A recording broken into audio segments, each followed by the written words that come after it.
All right, we're broadcasting right now. So excited.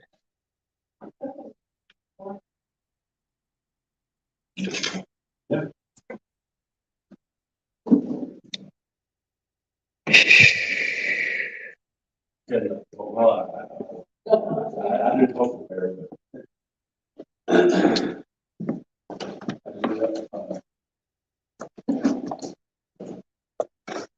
Are you recording yet, Rhonda? Yes, I am. I am live. We're live right now. I'm not recording. There are two different things going on here. So, and part of it is magnificent camera / phone. Ooh. And we are recording. We are on here live. No one's. It's being recorded in both places. I'm not recording in this right now. I'm going to try to wait until you guys all kind of like come in. But this is online, Facebook, YouTube, Twitch, Twitter, all of that. So yeah, so I got boring right there. I see that. Too technical. That's too technical for me, guys. Everywhere, all at once. I got to look here. We're going to start. All right. Burlington. Thank you. Good morning. I read my be better. Wake up, this morning's all in. There you go. Right.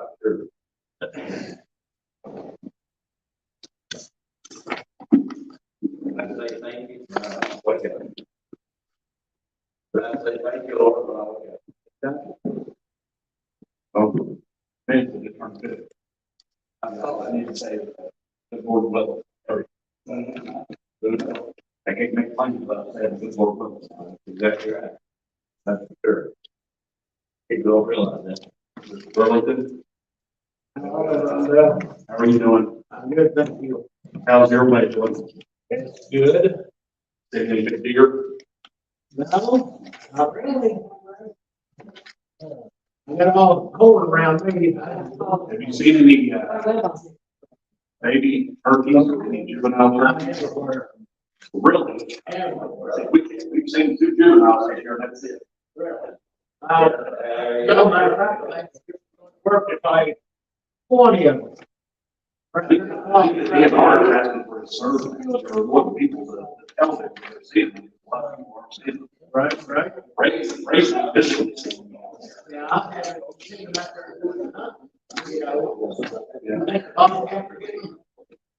think the trees are ready to mass.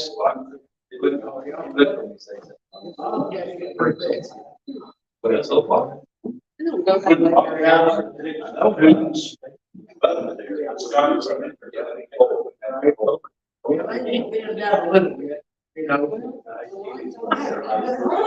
got my information?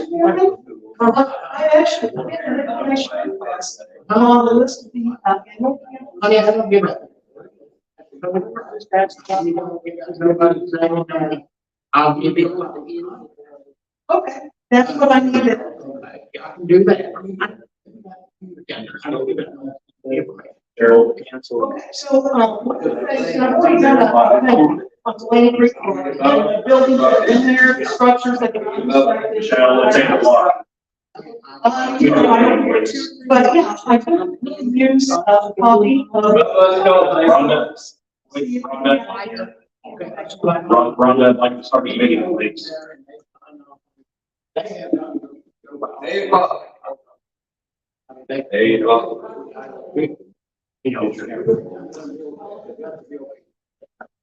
Well, they did. Okay, everybody, it's 8 o'clock. We're going to go ahead and start the meeting. Sorry to cut you off, Rhonda, trying to get your attention. Oh, yeah, but it's hard to. Well, I just want to When I'm. start at 8 o'clock, so we'll go ahead and call our meeting back to order. I guess. Here. And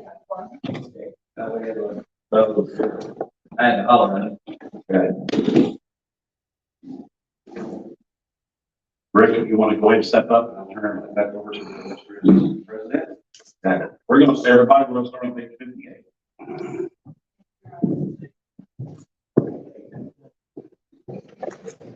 Would that make sense? Oh.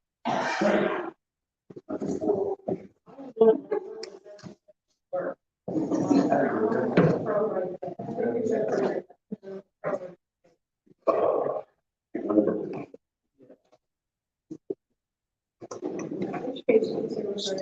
58.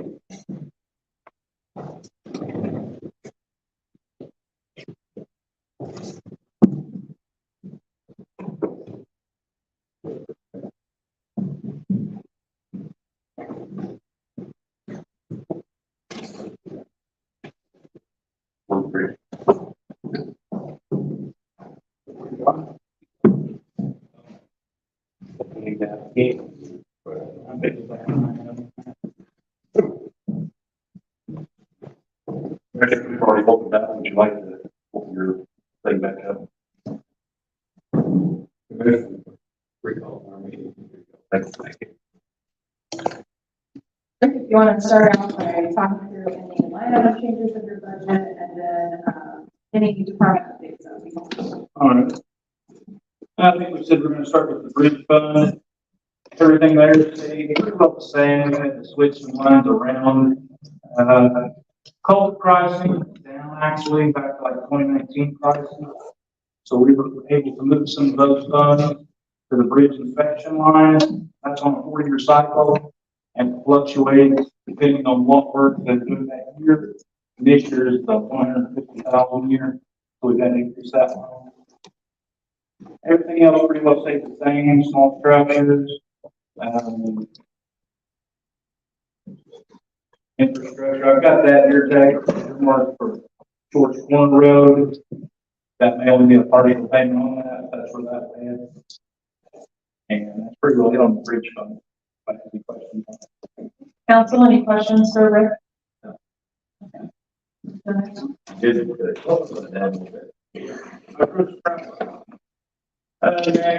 we're going to look road and street. And what I handed out here is a spreadsheet typically prepared monthly. And it'll allow you to see kind of where we're at, incoming funds, what we spend out. In the budget, we put in 400,000 again, we do every year. And as you can tell on the spreadsheet, we'll be bringing in 530,000. We like to keep that surplus for emergencies, things that pop up unexpectedly. And that most likely 400,000 for paving, bridges, bituminous. So less than 400,000, just like every other year. Any questions on this one?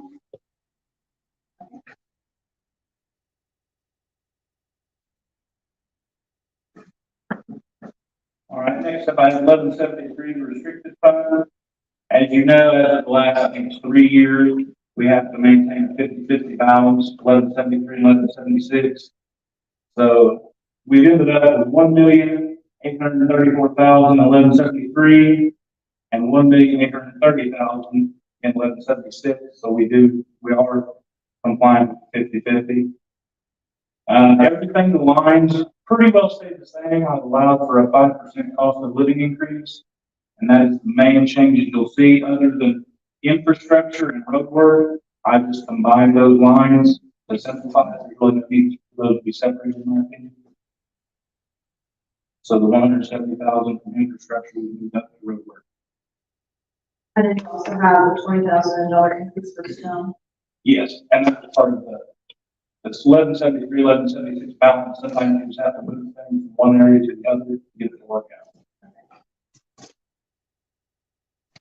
Any questions on this one?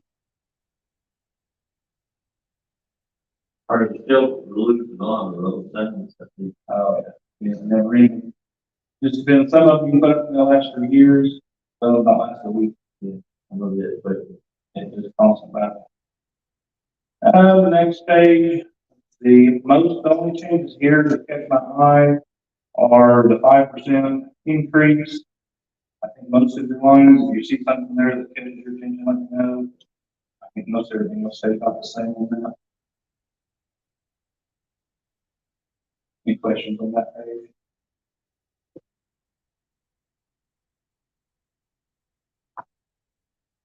You can go ahead.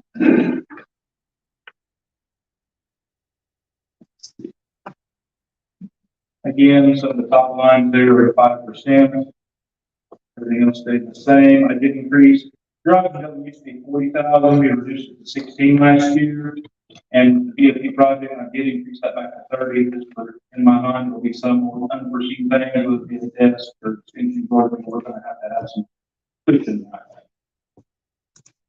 So you're thinking this could take care of one of the furniture things? Yes, because no matter how much planning you do, there's always gonna be something you forget. Any questions on that one? Let's see. And then on the spreadsheet, you'll see the income funds, we're gonna come, we'll be on the positive side of 1.8 billion, so everything should be in the black. If not surplus everywhere.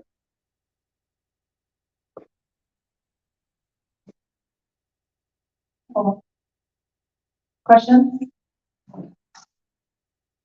Just my information, the bosses of the 50-50 thing we're referring to, can you explain that? MVH funds, 1173 is what they call restricted, state board of accounts came up with that.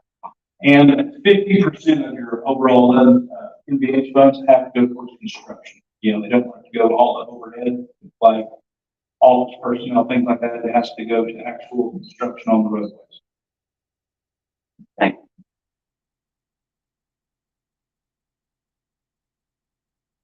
What do we got now? How many miles? I think 780.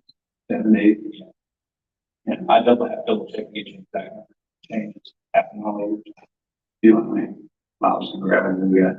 It's still right at, I'd say 91.5 probably. We're still trying to get one, like a gravel road. With the price of asphalt the way it is, this year we could, anything around. You know, we've been trying to knock out a mile a year, just to kind of need to have, you know, the price of asphalt went up and that directly affects how many miles you pay. It's not the gravel and a few more. It was said yesterday, is it 78 miles per, that you blacktop per year? It, based off the available funds, you know, you just break that, it's roughly 75,000 miles paved there. So it comes down to how many bridges you built that year, how much paving money you have available, and then that's split up pretty evenly between the. And next year, like what I'm going to get that. Yeah, what I'm going to say for next year, a lot of our paving is going to go towards this detour repair because we're going to have to get all that fixed up. So, you know, that's going to be a pretty substantial majority of it. They're going to get compensation from the state There will be some on damages, on damage. but like where we came out, is a painter lane out there, where we came out pretty well on that. I don't look for it to be that positive of a result, but we will get some reimbursement for repairs, and if we choose to start some of the entire road, that's on it. Which roads are we talking about for this one? That would be like a Square Roads, significant damage, Orchard Road, and L Road Lanes had some damage. There's just different little sections or shortcuts that have been. And if they're not the official beach service. Right, but like, the only ones to be eligible for reimbursement would be like Orchard and Quaker, a section Quaker, like El Dorado Lane, that would be totally on us. Yeah, it's just, we're not people found. Any other questions for Rick? All right, thank you. Thank you. Thank you, Rick. Appreciate your work.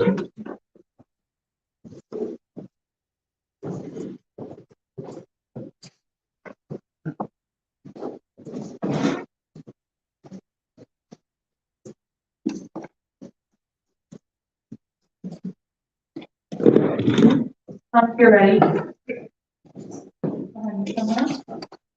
Rafael, could you find the page number, please? 69. Morning. Morning.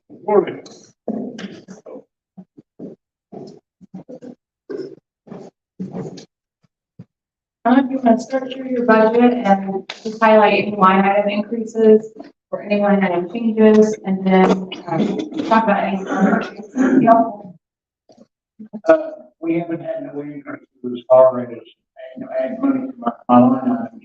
I have moved two over, to put on maintenance and groundskeeping. I moved 5,000 out of perf. To put in, maintenance and groundskeeping, I moved 2,000 out of gravel, to put in maintenance and groundskeeping. Now, too, just because of the increase last year, then the increase on the part-time people, $2 on the hour. Other than that, that's all we've done.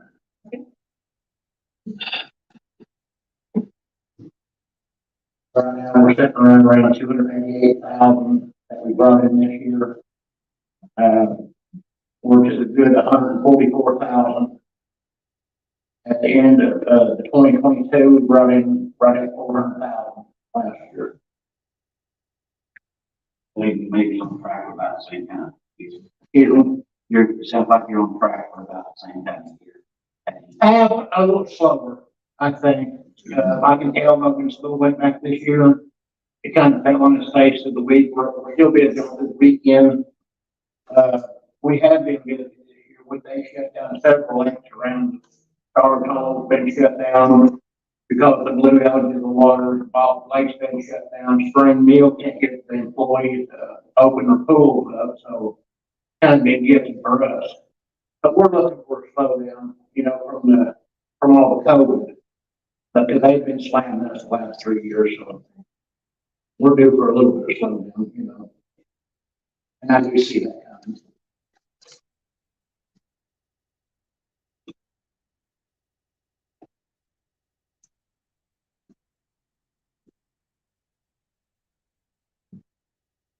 Any questions? I can remember the days whenever I was in a different office and there was a lot of issues down there, and I appreciate everything that you're doing. I think you guys would be possible. Because I know there was a time where it was pretty bad time down there. It's all I'm always on the same. We still got a lot of things to do. We're going to have a building there, it's called the pavilion. Within the near future, it's going to have a new building put up. So, just let you guys give you a little warning. Well, this is a recording fund, this time, Joe. This is a recording fund. Not a recording fund, I mean, yes, not a recording fund, so. Hopefully there's money in there to help that, right? To kind of let you do what you want to do down in the park. I'll have no other questions. Thank you. We'll get down to one. Okay. That'd be good. I go for that. Thank you all. Thank you. Thank you, John.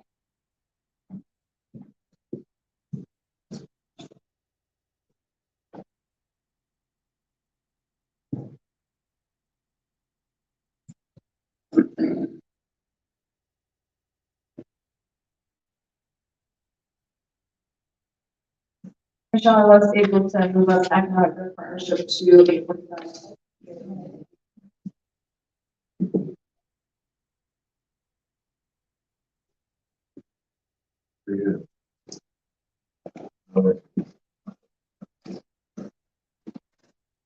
Okay. Please, first, Yes, we have, some, for any of you that are keeping track on your agenda, we have completed all of those that were on the list from yesterday. And then we've also at this point in time completed Park, Highway, Hume Bridge, Local Road and Street. We've also completed, on the second page, we also completed surveyor, assessor, reassessment, auditor, cemetery, Hume Fund, courthouse and county buildings, and commissioners.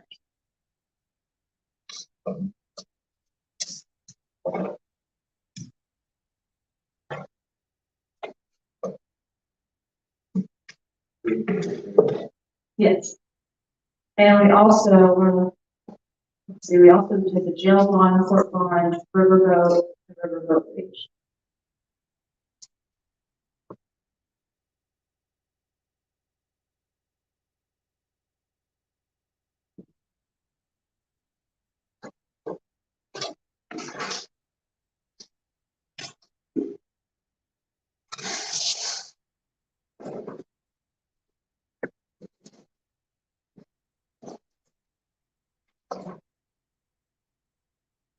Yeah.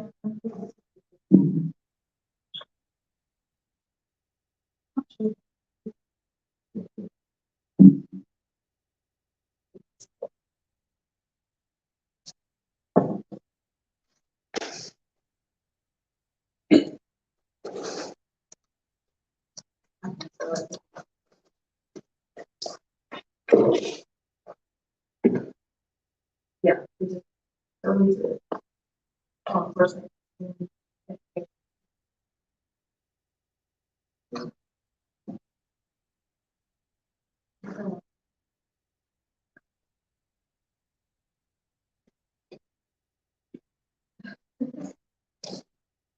Hey,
You already got yours. Everyone's there, our township. Take part. sure. So, You're one problem.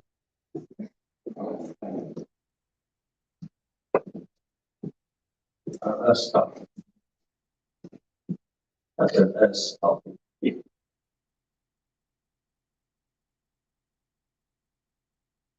Commissioners, do you foresee, in addition to your budget for the adult services, the adult guardianship services that we talked about? That's still up in the air. There's a little confusion as to whether they were going to still want that. They indicated that they were, but I spoke with Judge Hampton and he seemed to think that they were able to get those funds from another grant, a grant. He didn't mention another grant, but either that or he had indicated that he thought maybe some of the opioid settlement funds could be used rather than us coming up with $5,000. So, as of right now, no. So depending on that, waiting to hear back from opioid settlement, they can handle that outside of budget. Yeah. Right. I understand part of it. So. Okay. Is that, have you understood it? Well, I haven't, I was in Argentina for one of the meetings, and the last meeting I didn't get email was, I think last week. So that's what, from my room, tell everybody about the email address. Or something. I help me remember to say, for that. What is your next meeting? You know, Supposed to know today.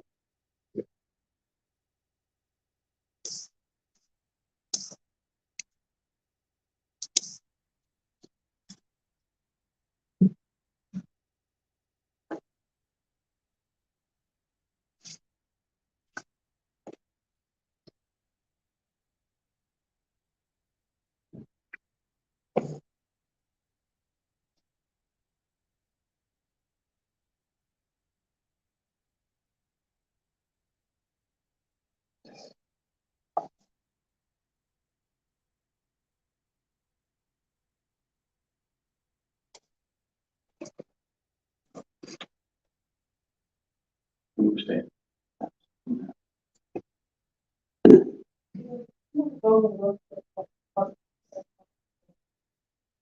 And I think that would be helpful. Council, are you okay with that going through which departments have asked for line item increases and we have asked them for additional documentation?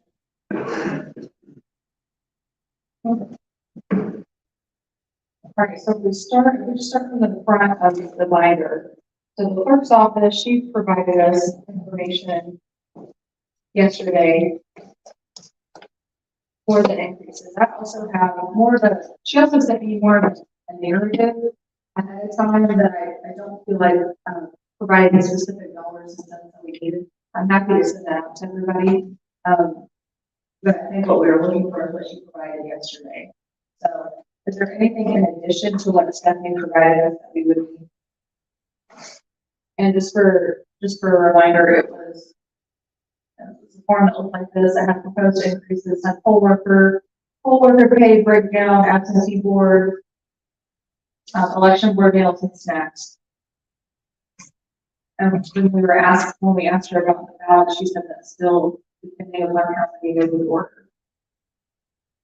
Did anyone need anything in addition to what we have?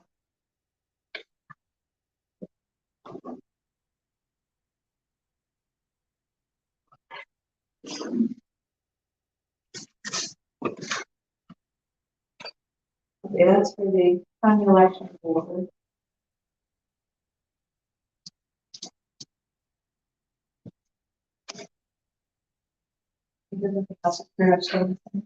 Aside from her salary.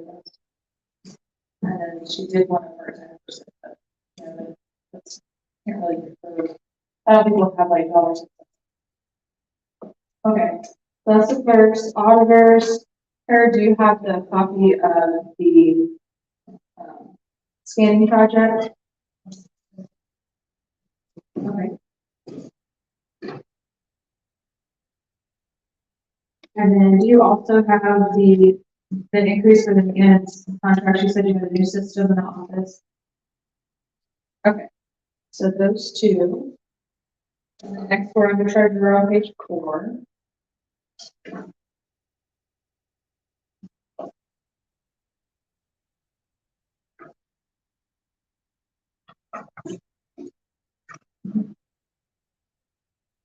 I believe we asked for documentation for the conference cost increases. I think she did provide that. And then did you all also know about new copier? Right.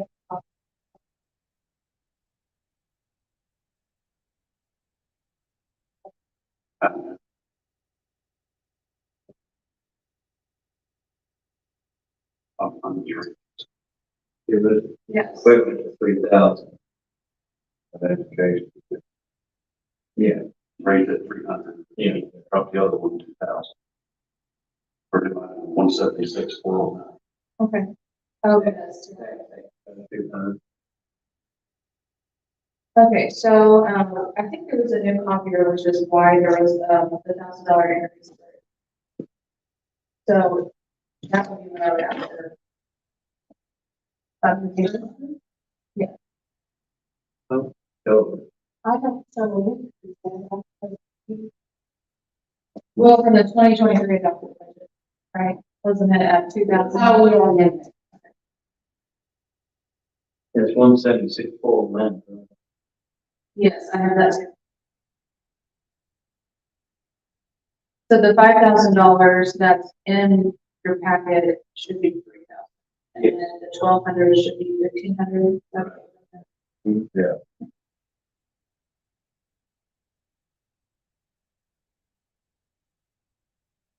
Okay, so for those two line items. Okay, recorder's office, there are no increases there. Sheriff's Department, Brent has provided us a packet. Based on the information, I don't know if there's anything additional that we would need from him to consider those increases. Is there any other additional information that the council would like to see? I think it's, ACH, and it's the one when I got in from auditor said that county correctional fund that we budgeted 30,000. We budgeted 30,000 because that was what the state said. Yes, EFT, I got this order. It's only for 17,440. Is that the entire amount? So that goes to hold true, then that budget has to be reduced to 17,441. Yeah, when it comes back in today, I just want to bring that up and clarify that with him.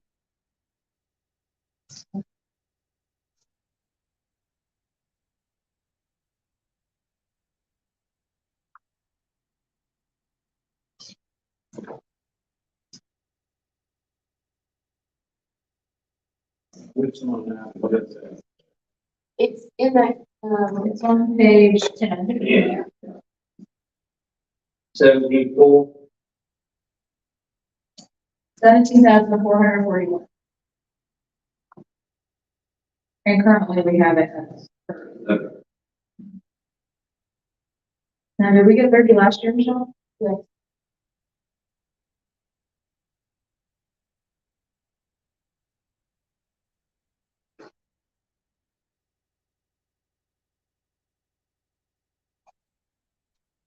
I really think for this budget in particular, we're going to have to look through and try to establish needs and priorities.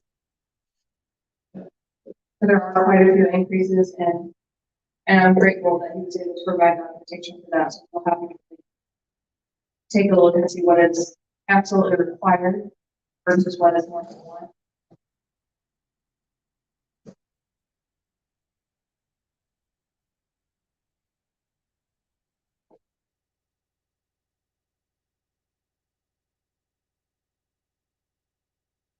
Are there any specific line items in the sheriff's budget that you would like to see additional documentation on?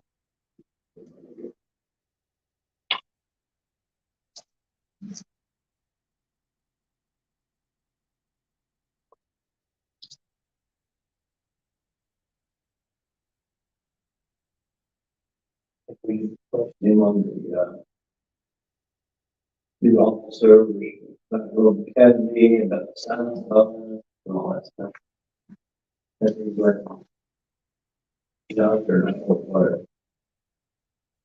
You know, one of the things I think would be important for us to look at, you know, we added those new officers in the 2021 adopted budget for new officers at $44,980. I'm trying to have those conversations with the merit board, and that salary not supposed to stay the same. So that any person that was new that came in would be hired in at $44,980. Now, when we have, you know, agreed to salary increases, those amounts have increased. But I recall being assured that the starting salary would stay at $44,980. Is that what everyone else was? So, I think what we'll need to do is verify that with Brent today. That they are getting paid the introductory amount, which is what we had agreed upon with the mayor.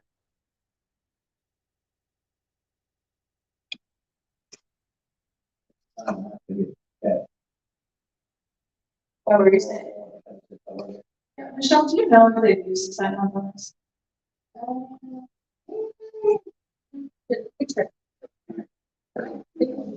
Already been to the academy. That would be a good. That would be a good. State representative. Fact that questions why ask, I've always been told. Have somebody have to sign or sign a contract. So his comment was, his own comment was, the state has to. That's why they. I think that's something that needs to be one of the, since I did that. He can do 30 years. 30 years. He said it was something, but I don't know. That was my comment. It's like, we're always been told by attorneys and different people that he has to sign a contract. He said that's a load because the state does the same thing. I don't know the reference that was there, but I'm going to look into that and see what it is. If that is the case, the state's doing it, we should be able to do it. And tell the sheriff's department that if you sign somebody, they have to sign a contract. It at least protect them for 2 years. He told me the same thing, but why we can't do it, why we're not doing it. Well, we've been told that you can't do it. It's not worth the paper it's written on. We were told that by 2 different attorneys. I was told that by 2 different attorneys. Yeah, I think somebody that specializes, well, I think somebody that specializes in employment law would probably be the best source of information for that, because we are an at-will state, which means you can hire and fire, and you can leave the job without any. But I think that needs to be But looked there could be a requirement, you know, some sort of contract that we can, But if that is the case, we need to have the sign or the initial salary. That's part of the compensation. We have to- And after that, we can start on that. That makes sense. yeah, I think it's, we need to get clarification on rent on it. It's what we were, also like what we were told when we created these positions, that that's what the starting salary. Signed the last year. I mean, I guess that's a question for him. To see what's happening.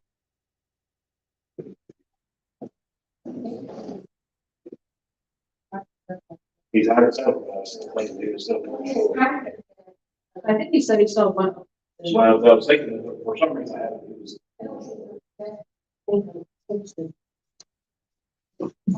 It's the reason. He's off. This is back here.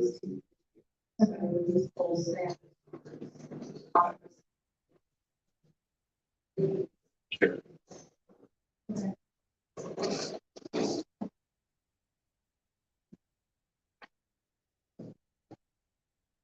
It says on top of that, he did hire 2 new employees. So I was further. Still. In order to get that, have to have. When you get a bonus, Yeah, we should.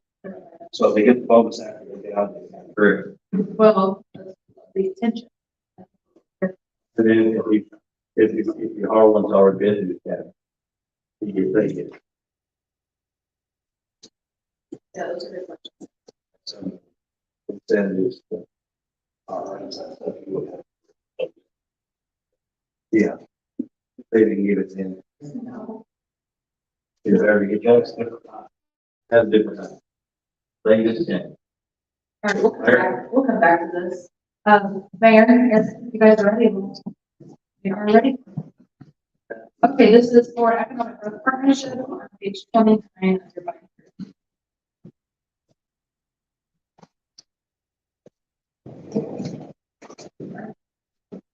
If you want to start out by talking about the budget request and then give an update for the organization and anything else you'd like the council and commissioners to know, that would be helpful. Good morning. Fine. Thank you for moving the schedule around. That helps both of us. It's far more important thing. We appreciate it. Certainly. Good morning again. Both county council commissioners, you do support the partnership and its efforts to do the practical work with the city and county, council work, people, so on and so forth. And in our efforts for economic development. The past request had been 60,000, 30 from either side of the council of commissioners. Certainly, Madam President, we are requesting a little bit more. You will know as well as everybody, the appropriated staffing cost of getting that qualified person, keeping that qualified person, and in the state we're in, it just takes. Respectfully, however you would like to discuss that, we did have less the last 2 years, 30, 20. So we've been running on about $10,000 debts. To catch us up, certainly the board, and Eric, we're asking for 70.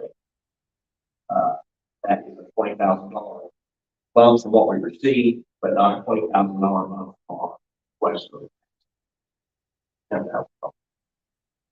With the lit, various sources, we understand you've got a lot of requests, a lot of need, no different than any other form of government.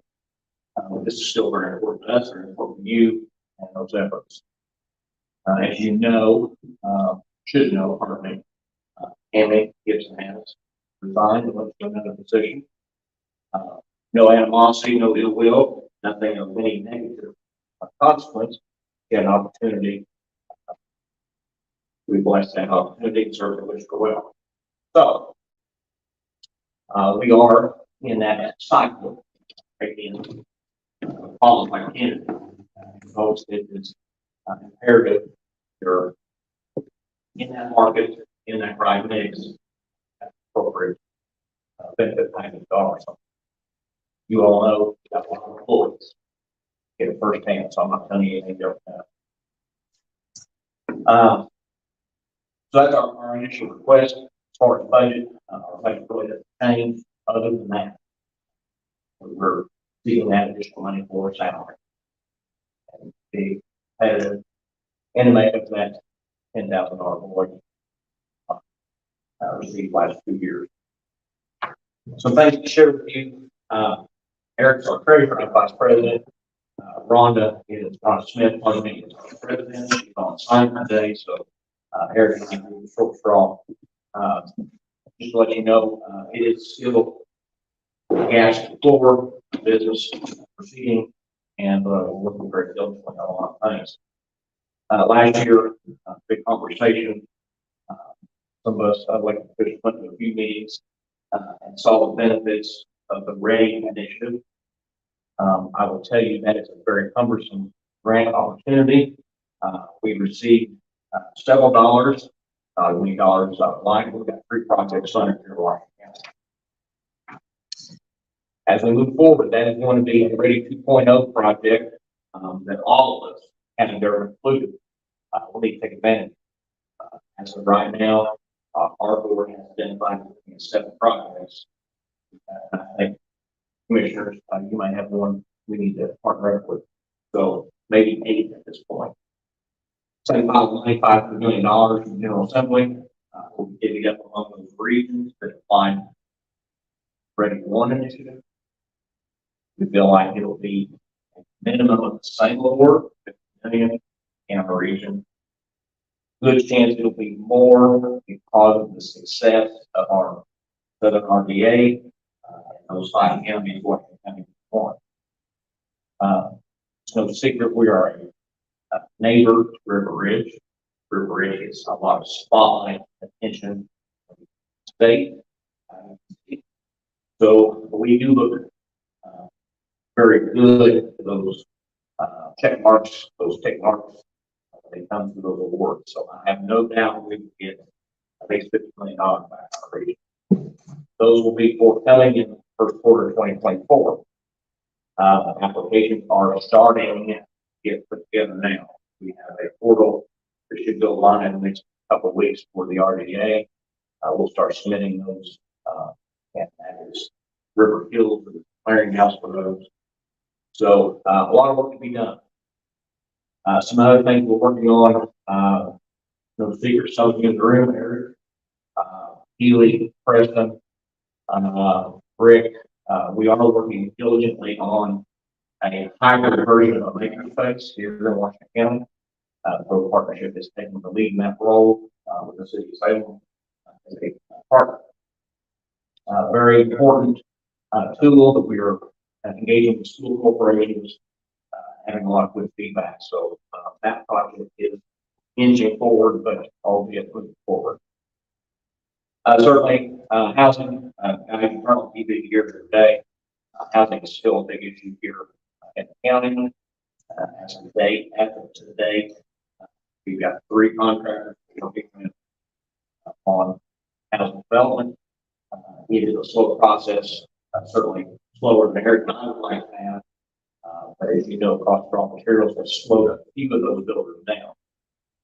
Projects have not been derailed. Timing has got a little delay. So we are working diligently on some of that. Finally, I'll just be brief about the industrial park. We do have some good attention and traction right now to it. We've got our retention pond sign, HWC, is soon to be built. We will have road prep in the next few months. A lot of activity going to happen out there. So, one of those, we're coming over the middle and very happy. Eric, I've been done all talking over you on this. That's a lot of fun with the projection and this report fund here for all these years. Got the tenants, so we can start tenants in place. Any questions we can answer? I will just comment on Ready 1.0. Our county submitted much more of an ask than what we were selected to receive through RDA funds, the Ready funds. With that being said, there are 5 counties that make up that region. 2 of the counties got less than $750,000 or $750,000 or less, us being one of them. I think it's an opportunity for us to, one, we need to submit projects, but we also need to make phone calls. This needs to be something where we are advocating for these projects. We are getting our fair share of the funds that are being deployed in the region. Madam Chair, the time, she's taking the high road. We did not get our fair share. Flat with both smile and be pretty good. So, she's spot on. This next round, we're going to squall like mad cats. I don't think we're going to silly vernacular, but, it's time, we get our share. She's spot on. It's going to be a little bit of a, fully matched by chance, but, we do not, Washington County, Salem County, Fort we do not have the resources River Ridge will ever have to be with, nor do we have the shining light some people want to use at the State House. So it's time for us to rearrange shine. That sounds like cliche. Yeah, we're going to have to fight pretty hard, and it will take a little bit of help from you all, but it's a good reason. Yes, I think it's time to, put the community on notice. If you're a private investor in the community and you have a project that falls within quality of life, quality of place, housing, anything like that, contact one of us so we can submit it. I think that would be very important. And then any infrastructure projects, those would be competitive. In the legislation, for Ready 2.0, rural communities are specifically called out as a priority. And it's us and Scott County that are the 2 more rural communities that received the tiniest amount of the money that came to the region. So while we play regionalism and we support those economic centers around us, it is also so important that our residents receive the quality of life and resources that those other communities are as well. We support a lot of the labor shed comes from our counties. So I think it's very important that we start thinking about that. School systems, if there are school projects or capital projects that are going to help the workforce development, that would be helpful. There are a lot of sort of projects that I think we could come up with. I would rather fund them with projects than to not have any. And so I think it's very important that we think about what we can submit and start working together in the community to make sure that our voices are represented in that conversation. To that point, this is brick and mortar. First round was kind of a la carte. This is not no programming, no long-term brick and mortar for this next round of 5. So those capital costs, those true hard costs, yes, they fall. Can you build into that, having more access to water throughout the county? Because we've got a lot of ground out there that people aren't really interested in, so you don't have city water. Well, City, East Washington, Franklin, It's one of the city, all of the, yeah, municipality water. Because there's a lot of farm around, a lot of ground out there that people could build or something in there or even move the building. That's access. that is our cost. Yes, Gilly's point, app submission is actually a hint application for local next week. Rondell, those can go in, they just want a rough count of what 5 days, what I have here in our area. If you're right, there's no reason. There's Some something need to do that, I'm saying, where the county now, so I put it, but it's been where the county. that's true. So, road partnership, handling that, and certainly glad, I would like to be a part of that. that, we'll have, probably another update next 10 days. So yes, I'll certainly keep going.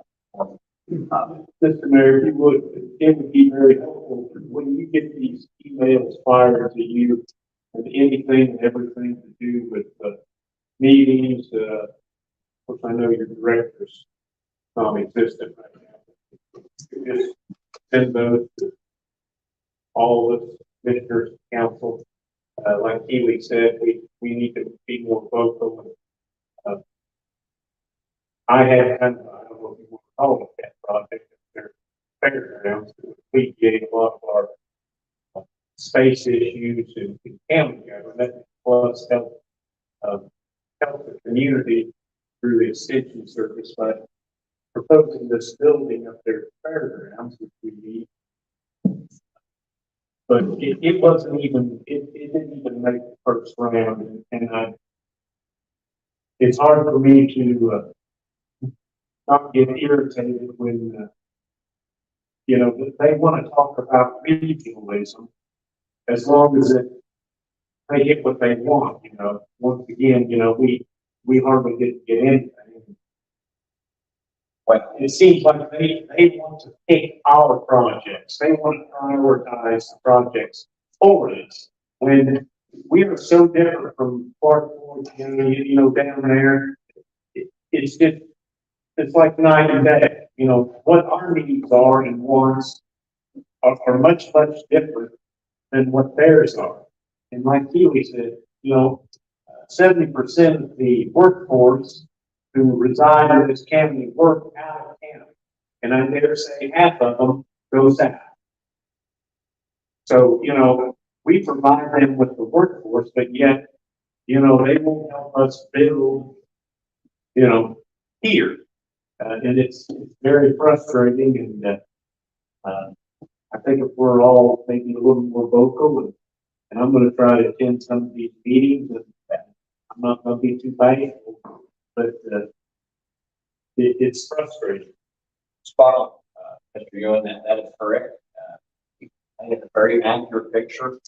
There were 50 plus or minus applications the first round, that were graded locally, not by the county. So you're right, the hard work is started somewhat right here. Different process again this time. Well, I'm hopeful, but we're going to be diligent. You bet, keep all of you in the loop. I've got most of your emails. If not, I'll get them to Kyra and Michelle. Anything I see, once attending a meeting, you bet, be there. Yeah, Karen. So what are the projects that you have on your list to submit this next round? City has 4 working projects. Road Partnership has 2. YMCA has 2. One we're referring to here, Todd, referring to the county. Deacon, Jaden has got 1. He's still back around. I might get with Campbellsburg. So until those items are in fact finalized, a little bit of the weeks, but all areas of county, yes. I'm going to make a suggestion. Piggybacking on what Rondell said here. I've been saying that we need an alternative water source in this county since I stepped on the council years ago. And I mean, no disrespect to the people in this room, but until we get an alternative water source in this county, you're going to have a heck of a time trying to get other businesses to come in here. I think if it's proven anything, we've had some fires recently in this country and all over the world, and there's not enough water to put them out. And I know for a fact that in my region, in my district, that we've had several fires over the last 4 years, and they had to go to multiple counties to get water to put the fires out. In my personal opinion, until we put water as a priority and we get an alternative source, we're going to continue to have issues getting into businesses in this county. I don't mean any disrespect to anybody, but if something were to happen at one of our factories today, how would we ever put it out? Because there's not enough to supply water at our current source for everybody to drink for days and days and days, and still pull out of it to put out a fire at GKN or the Kimball factory or Walmart or something like that. I hate to be the person to bear bad news, but that's something that needs to be on our back burner. Totally in that. We have more water than we've ever had. We raised the level pipes on 85 feet. But yet I'm being told in multiple meetings that we only have a week's reserve if something were to happen. So, Yeah, but the other flip side of it is what if somebody puts a chemical in that water and it makes it unfit to drink? that's. You know, you can't go off of just one source forever and ever and ever. You're gonna have an alternative. And if we have more than adequate water, then why isn't it in the areas that Rondell said? So How many days? to me, that needs to be one of the priority things on the list that we ask for, because you're never gonna grow without that out there. Yeah, I think maybe we have some water infrastructure conversations, look at, see where some of the unserved areas in particular. I think Campbellsburg is on wells and it's just, there's a lot of conversation. There are definitely a lot of people still in the community that are relying on their own water source. That would probably benefit from having an alternative as well. And it's more challenging in a rural community because you don't have the return on investment. You don't have the density to be able to collect those rates, to be able to pay that back. So it's I think that also makes the case stronger for these applications for these ready funds so that we could try to get more water to more residents. But you also have to have people that are willing to adopt. And that is something that not everybody is willing to connect when you extend the water line. So those are, yeah, so those are all conversations I think that will be helpful. So if there are areas of the county that you think are important to be covered with water, I think that's a good conversation to have, and to have those conversations with the water providers to see if there's any willingness to even support application, let alone do the project. Fair deal. But that's very important too. Some water companies are just happy exactly where they're at without expanding. It's hard to find out exactly where, we just looked at a map where the water is, where the water's not. I've taken pictures of the city hall just the other day, because they didn't really have, it'd be nice to have a map. Each water district to see where they're at, and where an area that we can focus on that might help beneficial, the more economic impact. Help out. Now, I will say, each of the water companies have their own GIS system, that have their lines mapped. And so if there could be better integration within the county's existing GIS, that would also be helpful.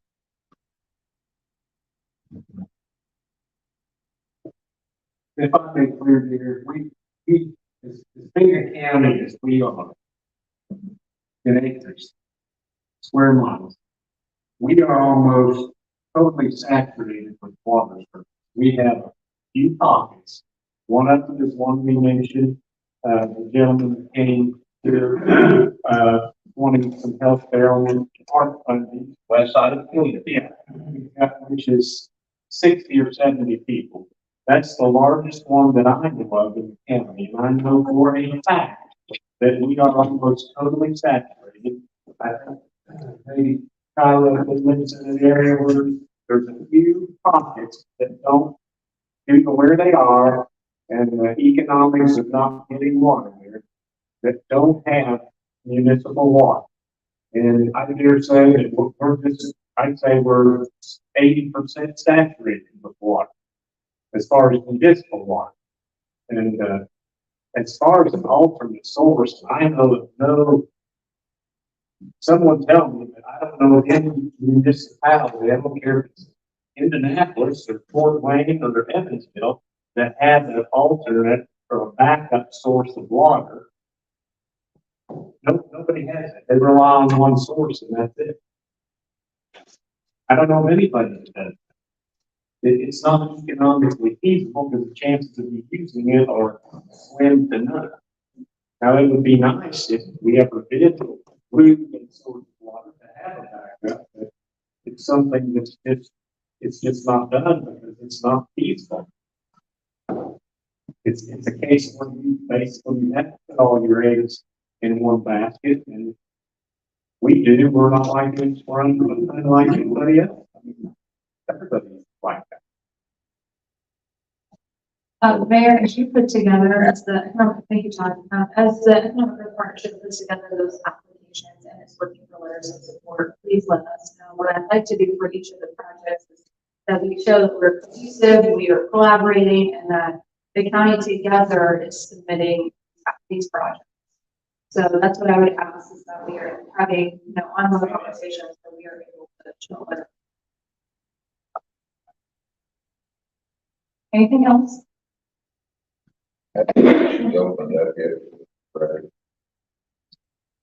They are being accepted via mail, yes.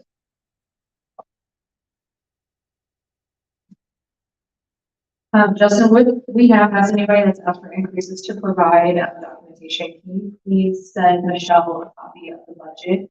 And to show, and also talk about the need for an increase. Okay. All right. Thank you. Thank you. Well, so I didn't see the donut. Oh, thank you. Wrap it up. You call. They're really bad this year. Yeah, stay away from them. They're not very good. Thank you, guys. All right. Okay, up next we have river services, and this is on page 27 in your budget. Come forward.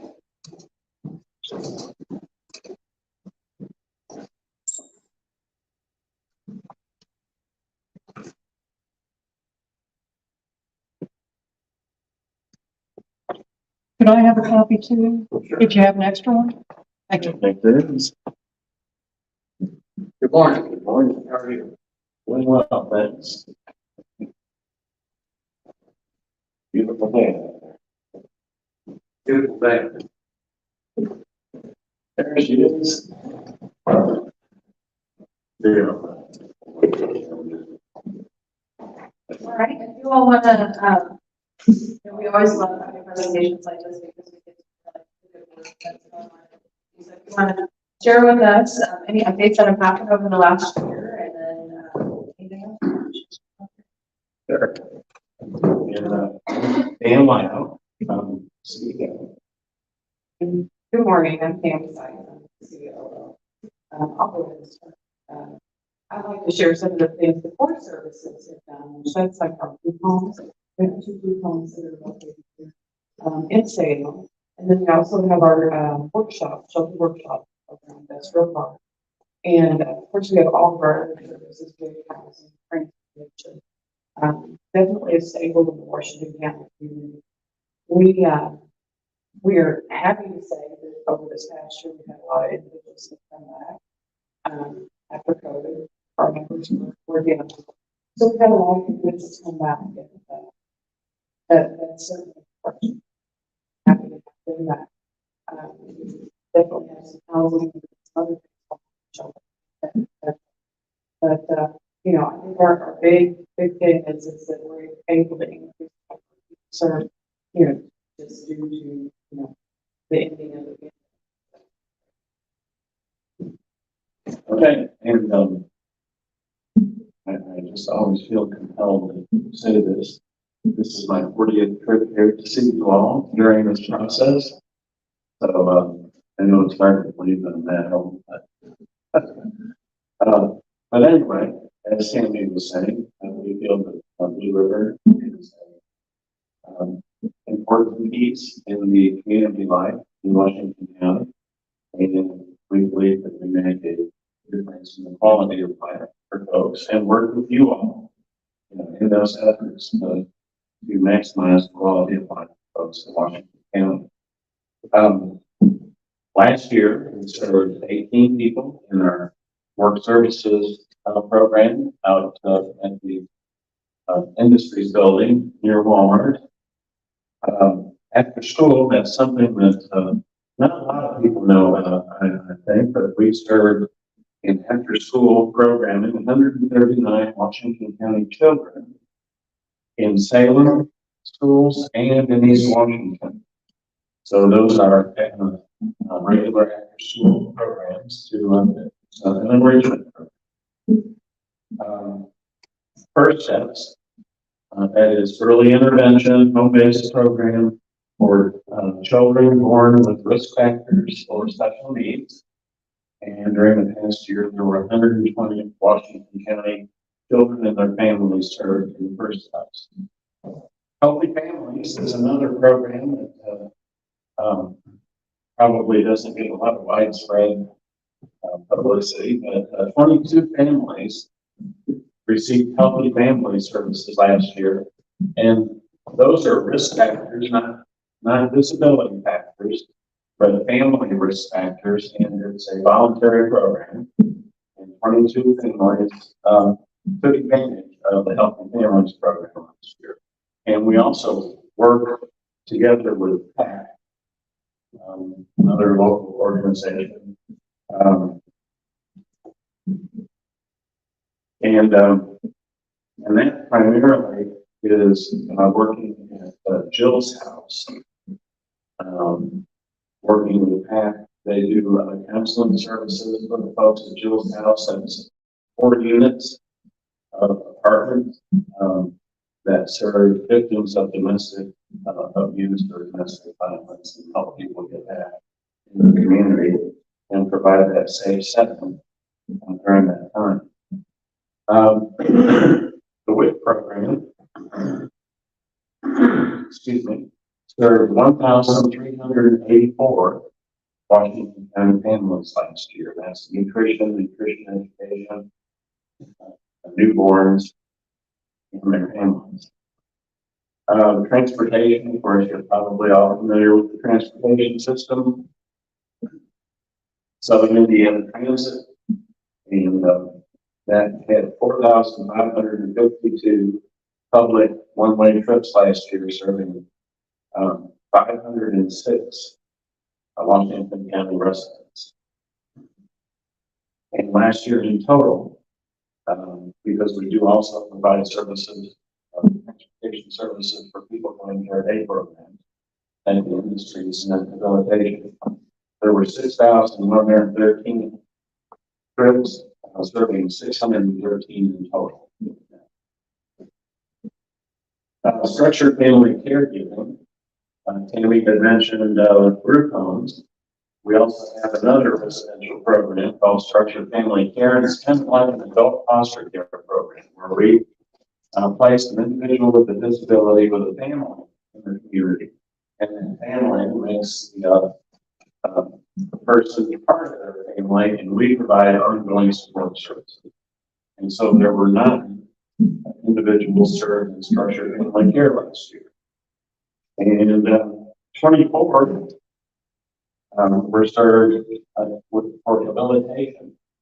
Of course, we have a number of locations in the county, and one of those is the Washington Center. And that's where we provide some of our facility-based rehabilitation services. And there were 24 served in rehabilitation last year. Housing, of course, is something that we've been involved with for several years. Quality, affordable housing, where, we work with grants to build these, what I think are high-quality settings for people to live in. And, of course, we purchased and remodeled Grandview Manor South several years ago. And there were 27 folks living at Grandview Manor South during last year. Then, a few years later, recently, we purchased Grandview Manor North, also remodeled it. And if you've had a chance to see those for before and after, I think you would be pleased. Also 27 living in Grandview Manor North. A few years ago, Unfortunately, our child care center, after, I don't know, from some years, was unable to keep its doors open. So we converted it into Jackson Court Apartments and added a few duplexes around the remodeled child care center. And 16 persons lived there last year. And, you know, this is just some of the highlights. There's a lot of stuff going on in Washington County by Blue River Services, but these services and others are provided by 94 Washington County residents were employed by Blue River last year. So That's Indiana Transit, the trucks we see running now. What does it do? what does Indiana, Southern Indiana Transit? Yeah. Well, Southern Indiana Transit has a contract with the state of Indiana Department of Transportation. It's called the 5311. It's Rural Public Transportation. And so it's mostly demand response. At times, if there's a demand, especially if there is senior housing, we'll set up fixed routes to go to places that people would want to go, whether it's possibly groceries or to Walmart or to, you know, places where a lot of people would want to go. But it's mostly a demand response. Now, something that has happened during the past year that indirectly affects Washington County residents. I know that there are some folks that, for whatever reason, choose to either use the local medical and hospital facilities. Some they'll go to New Albany and that sort of thing. Well, we added Floyd County to the transportation system. So a person could ride rural public transportation through Southern Indiana Transit, which is part of Blue River, just as an example, to the Floyd County Hospital. They could ride that public transportation to Floyd County Hospital or, you know, wherever in demand response. Do they have a route system? There is a modest route system, let's say. And whenever there is enough demand for a route, then we get done that. But mostly it's the demand response where you call the dispatcher and the dispatcher then sets up a route. You by chance don't have a contact number, do you? Well, we certainly have a contact number. I don't.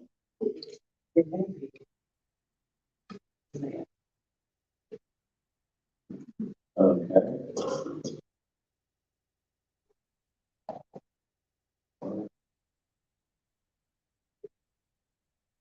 Is there a specific line for Southern Indiana Transit System?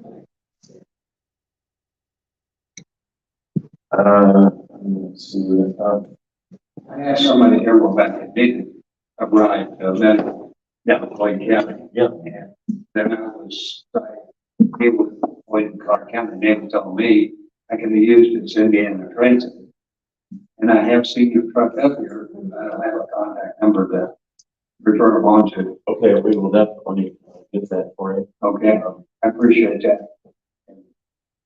In fact, anyone will be trying to get it right. All right. Thank you. I've had numbers, but I think the numbers flashed on the truck. Yes, yeah. I ran into one of your drivers at Walmart the other day, and I was asking him some of the same questions. I guess anything, it seems like a lot of times we have these services and the citizens of the county are not really aware of how to approach them, how to get to those services. And so the number on the side of the truck, thank you, it's very helpful. I'll never forget it. He was telling me that. Well, and that's one of the other things that we've been doing is, with our vehicles, is putting those maps on there with the information, so as they're traveling throughout, that information is on there, people can see it. So that is one of the things that we've done, to try to get our name out there, you know, so. Yeah, here's one of the vehicles that's in here, but unfortunately, I'll email it. Okay, right. Can you write it off, read it off, and please, I got writing as we speak. 812 738. 1681. And that could be, that number goes to our maintenance and dispatch facility, which all 5 counties in the system are operating at. And they wouldn't have to wait for somebody to come forward because we have people that are based here out of Washington. Yeah. Over at our industrial park, so even though it is a 738 number, they wouldn't have to wait. The guidelines that we qualifications to. No, right, somebody's Mercedes broke down and they needed a ride, we come and get them. So there is no criteria as far as age, disability, or income. You know, some of the services that we have, there's like the housing, in most cases, there is a income qualification because they're very reduced rents. And also some of the projects are, for instance, 55 and over. But as far as public transportation, anybody can work. This was a lady that didn't have a car, that did go to Floyd County to the doctor. And so, how would that work? If she called you to get you to take her there, and she'd have to call you back to come pick her up. It's just typically arranged by the situation, so sometimes the transit will wait there for Clay County. Okay. Trips going on. But sometimes they'll come back, it just depends on, how long her appointment's gonna be, if they take all those things into consideration. So if they go with 812-738-1681. I also see that the Harrison County Commissioners have a tour of riding on the transit bus. So maybe commissioners would like to do that as well, or anyone else on the council. Yeah, that'd be great. Great. What'd you say? You, It's like, okay. bring your donuts, come on. Any other questions for Blue River Services? Thank you. Thank you. Appreciate what you do.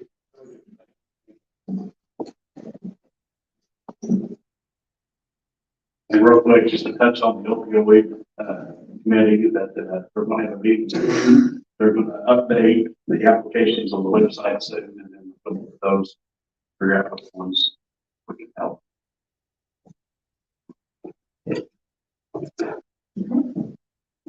All right. Let's see.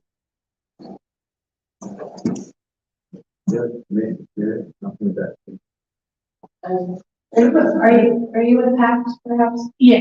Okay. Travis, if you, I'm trying to think who's gonna take. Who would take this? Who would try first?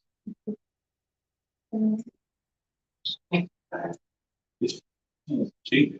I'm good. Okay, I'm good either way. Okay, well, if you would mind, go ahead and come up here. Okay. Alright, so this is for Mr. Hill's PAC, which will be out of the commissioner's budget. And page 35 on your record. Hi, well, thank you. I was Mr. Hill's PAC. I went and came a little early. Probably got an email to try to get here early, so I got as early as I could. We are just asking for the 15,000 that they have typically been awarded. We usually put that money right back into either staffing our shelter repairs or needs. Some of you have probably noticed the fencing that project finally was completed thanks to the money we received from you all, which gives the children a safe place, secure place to play. And we've done a lot of work back there. We had the fire department come back and say, it looks like a park, because we put the rubber safe play stuff all over the place and put plants. It's really cute back there. We have picnic tables. So that's what some of the money has done in the past. This year, honestly, it might go towards carpeting or some sort of new flooring in the lower level. It's seen better days. So that's probably where we're going to use it, but it could also have to go to staffing depending on future grant cuts, because we have seen our fair share of those past few years. So I don't know if you have any questions for me or. Okay, last year you were in, you mentioned you guys had a grant cut. And I believe someone, it might have been you, it might have been the other person that you had mentioned, you guys had some electrical issues in the back of the building, like you couldn't plug in certain things at the same time. Did you ever get those fixed, or are you still experiencing a need for that? We are, so the back part of the building, I think the history for me is a little, it's the part that the food bank used to have, and we didn't use to share the building. It's that back part that we've been having some issues with.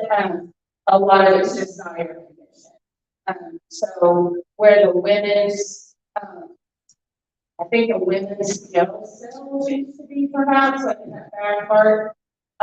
They're not air conditioned at all. We use it as storage. We can't use it as really functional space because of the lack of air conditioning.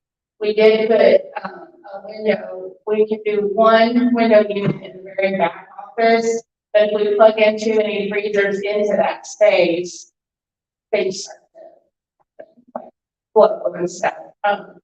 But we have moved some of the freezers out into a different location, and we seem to be doing okay back there now. And it would be wonderful to have some sort of better system in place other than just tons of window units. But in that old building, I don't even know if that's possible. So we just do the best we can. We replace the air conditioners, the window units pretty frequently because they tend to get mold in there eventually, and we just replace it every few years. But yeah, I mean, updates to that back part is probably needed, but wouldn't know how much something like that would cost. Or Tony, I think it's his name, the maintenance. He's been helping us a lot more and coming over and kind of looking at things more since the big heat fiasco. So we've been calling him before we do anything, just to make sure if something's needed, you guys become aware of it before we just fix it and we're sending a big bill. So I think that communication has improved a lot. So I don't know that question would be more. Yes. Than we needed. Anybody, any other questions? How many families or women do you actually come through the facility in a year? Between the outreach here in Washington County that we are now running out of that building, Victim Services is the only part of PAC at this point in the county. So we moved all of our services into the shelter. So our victim outreach office is in there, and our residential. Between the two, we're seeing over 200 families a year usually processed through either outreach or residential. The residential, we have 12 beds, so usually we'll have 4 or 5 families at a time. We stay pretty full. We'll go through like lows where we won't have anybody, but we're never completely. Like right now, we have probably on the upward end of our census. The last time I was over there last week, we had maybe 14 people.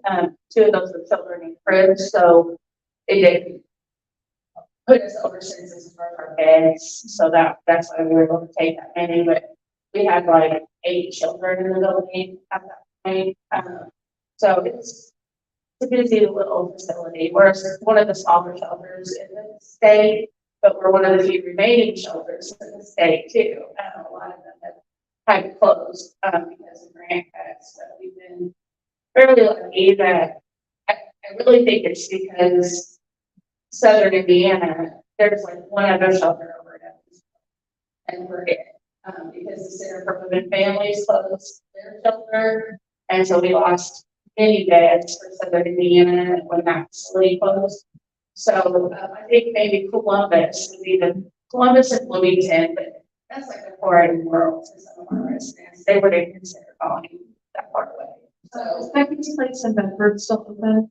it is, but I don't think they're doing as much domestic violence work. I think they've kind of gone into more of a substance abuse, homeless type criteria, because we are still getting a lot of calls from Bedford. So that was my understanding.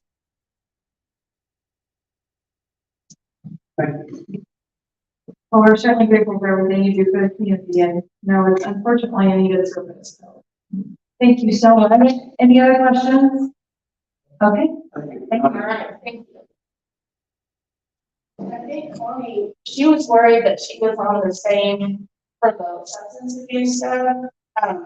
So she's not here yet, so I don't know. Oh, okay, okay. All right, thank you so much. Thank you. Travis, are you ready? Sure. All right, if you will turn to page 36 in your planners.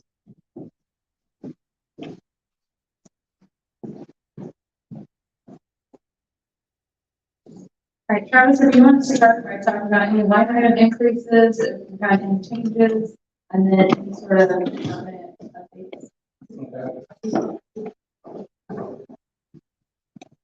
Keep looking, you're on planning commission or? Let's start with planning commission. Okay.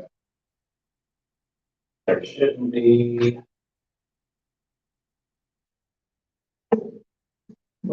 There should You mentioned salary increase request, yeah, attorney, or increase to the attorney amount, or increase to the general.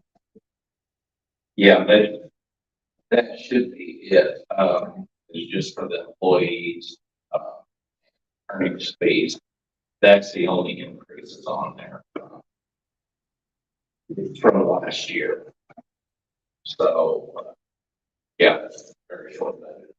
Any questions for Travis on this one? Okay. Next page, building commission. Building commission basically the same way. You got second deputy, line item, line item, that's just increased salary on both of those. And then the only other adjustment was assistant building commission. And everything else stays. So you decided to remove that position. Well, it's never, we haven't really made a decision on it. We thought we were approached by the town of Pekin back a year and a half ago. They were wanting us to take over their building inspections. And we were kind of lukewarm to the idea, and we never could agree on a price. So time went by, and we say we had talked some numbers, and they were very favorable, because I think there was more work there than what they thought. They didn't want to have to go through all the hoops to, hire someone like Travis. It was a lot of schooling, and you have to be pretty knowledgeable on, building, plumbing, HVAC, footers, concrete, all these things. And they didn't have the manpower, so they were wanting us to take it over. We didn't do it, but we thought we were going to. So last year at that time, we stuck this in the budget, hoping to come to some kind of agreement with them, and they decided to take it on themselves. And one other thing, probably, let's face it, the reality of the situation is finding someone qualified to help Travis without doing a lot of training to be among the task.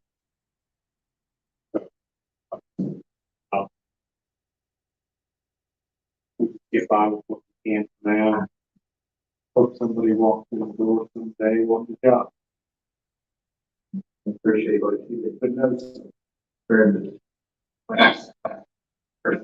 Like, secretary, you got, 3 years ago. Good, great move for the county. She's doing good. Yeah, that seems a lot of mixing too, in regards to actors. Yeah, she's been doing that for a while. I mean, back and forth, it's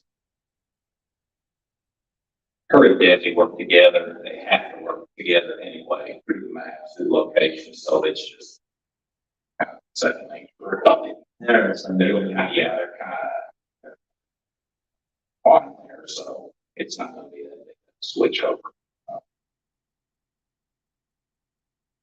And I think basically the other departments, so other counties, that's where that position is anyway. I think, as you said, something like in the state, there's 2 or 3 that's liable. Yeah, sorry about that, yes, sorry. Yes, we had her in yesterday when we talked through this.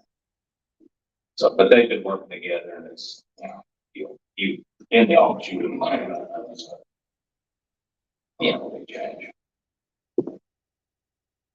Any other questions for Travis? Travis, do you know, how many building permits you've given out this year? How many new builds we have going on? I think we're at 50. When I left, one was just finishing. I think we're at 55 now. So we're running just normal. Normal's 1.5 to 2 new residential starts. So we're running around schedule.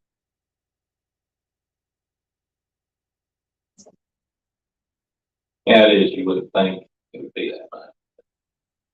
Wasn't as many as last year, but last year was something else. But that's non-incorporated areas. Right, that's one of the things, I was thinking that was the case. All unincorporated. What your response That is me. That's fine. Let's say one. That's not any of your small towns, nothing like that. So As the small buildings slowed down, small buildings that, the built, but they want to set them, one houses, little cabins, little, illegal construction. those slowed down. I would say a slight increase. Slight from last year. Not very, But not very. About All right, anything else for Travis? Well, I'll just say thank you. I know you have a lot of responsibility in your office and also the planning commission. We've several members. Which is a huge ask, and I know Travis does a lot of support the board and does a lot of work. So, thank you. appreciate y'all on that. Thank you. Okay. Thank you. have a good day. Okay, you too.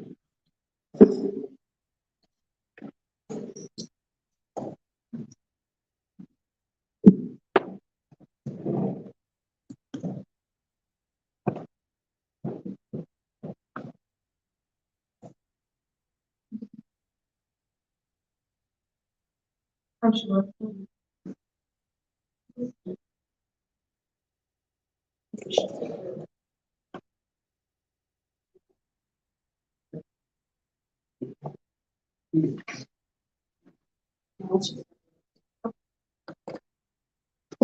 Let's turn to page 18 for the drug-free community user fees. Rather than asking the prosecutor to come back to review this budget, there are no changes. So I would like to draw your attention to the budget, take a look at it.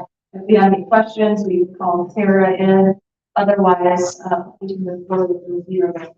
So this is on page 18 in your binder, the drug-free community user fees. So as you'll see, the director line item budget is 4,000. General expenses 500, substance abuse $20,100 for a total of $25,000, which has remained the same since 2017. Do you have any questions on the subject?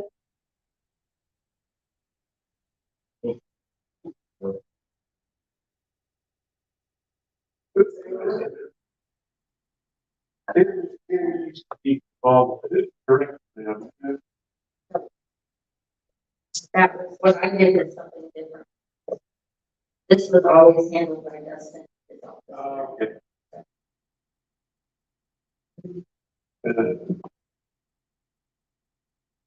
And for those of you newer to the fund, this primarily is a grant giving fund. So they have organizations apply and they give out money for those that are doing things for substance abuse. So like tobacco cessation and things like that. Do you?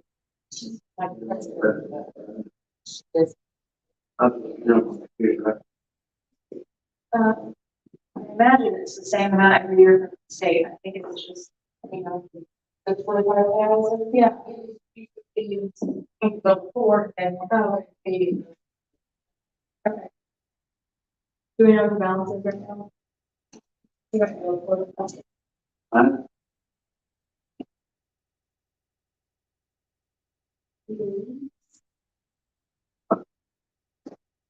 29,101. Which they, that's the, how to have, or they do not spend.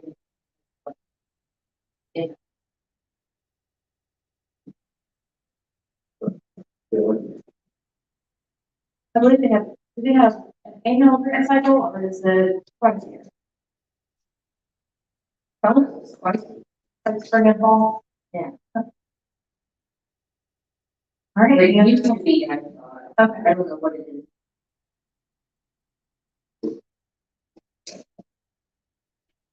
Great. Anything else on this budget? Okay, we'll consider that as well. So at this point in time, we have EMS left and then, really to go through the entire package. here. So let's take a 15-minute break. And then we can come back and start working our way to the plan.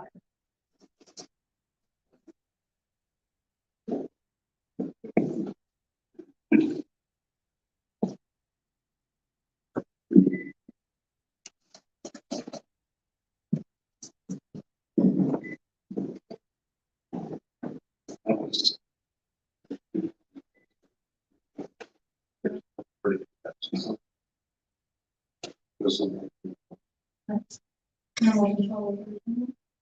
yeah, so that was, it was.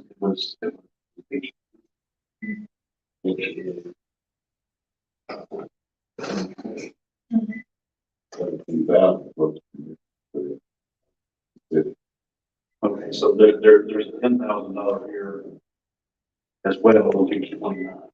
I just saw that there was two different amounts. I remember last year they asked for this. The agreement, those 2 months together. We just split the things. See it, right? Yeah. Second line, I just saw there was two different things in the animal shelter in this, but this is coming out of the commissioners. And the 32,000 is, I can't find the 32,000 now, where's it at? I think last year, where was it at? I saw it somewhere.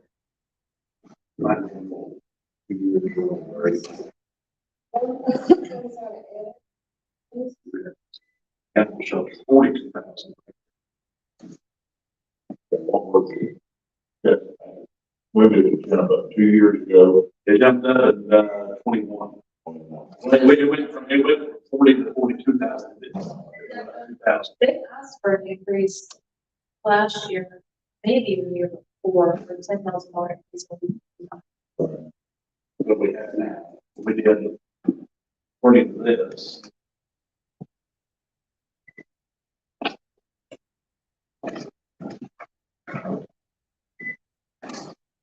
That was in 21 as well. They wanted more, you know. But you're making up for their request on the commissioner side. Yeah, I just happened to see that. I know I've seen animal shelter somewhere. And I thought it was 32,000, it was 22,000. Oh, yeah, I get it. Well, but, it's something that I did the wrong way, but I said, well, the county has to pay. So I said, there's something that I've always felt like. I said, you want to take on that? I said, that's a, $1.7 million for taking on, but that's our obligation of the county. I don't think it is, but that's why I don't touch that. But it's one of those things that I don't think the city has the obligation from the state. Or so do they? I don't think they do. I think the county do. So that's one of those gray areas. You gotta make sure that when I make a all big comment, just don't do it. I don't want to the wrong way. Well, probably more than that, probably about 8%.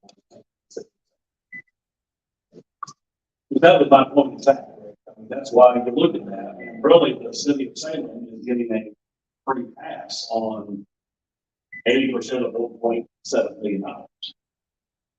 But they're not obligated by the state to do it. That's where the state's got to help these, any county that's having that.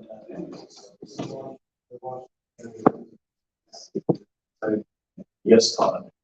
Yes. But they're paying taxes for the city of Salem.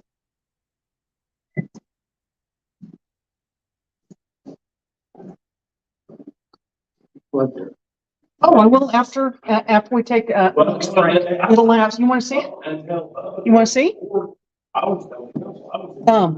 If you come over here, I know it feels weird to walk around, right?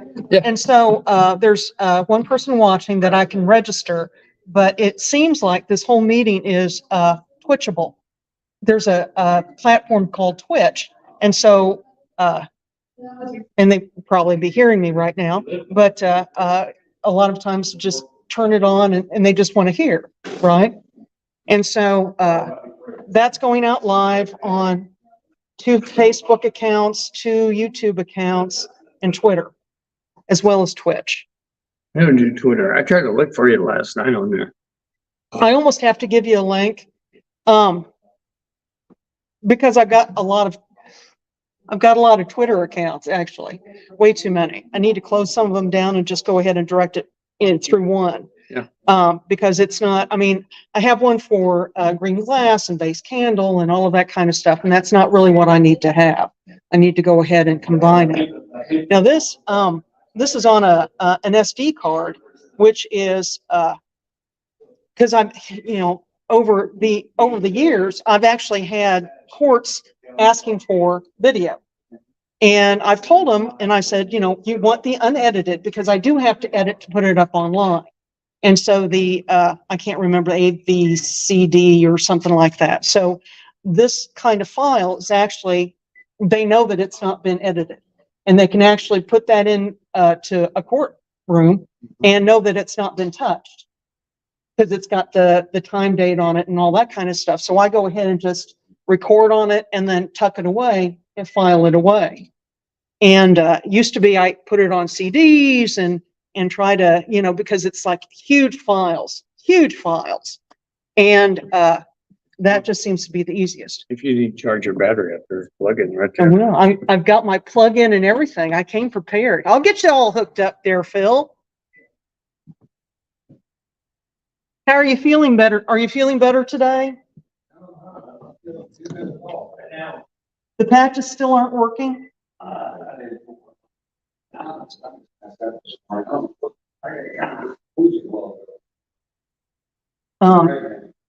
Getting older is not the adventure. You know what? There is like a baby wave going on. It is insane how many people are. Well, I heard you say it this morning on the news that they are AMA can perform a section on man with a uterus in, and they will be able to carry the baby up to a C-section. See, the next one you have. I'm out. The next one you have that option available to you. I look at her and I think, there's no way I want to, why are people wanting to do this? I know, yeah. How many kids do you have? I don't have that. I got 2 boys and I'm sending both back right now. Yeah, my husband and I have had discussions, don't listen to this, boys.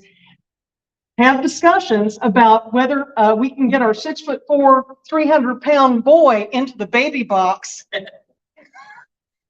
Because it's a different world. But yeah, no, there you go. There's an option for you next time, kiddo.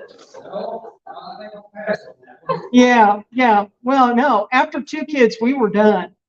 Yeah. And I did not have a good time. I'm actually going to, I love looking at data and statistics, and our birth rate is pretty high in the county. in terms of larger families, like younger families that have more than 2 kids. I've been surprised in comparison to some of our other communities in the region. We seem to have, and a lot of people I know have three, four kids. It's very interesting.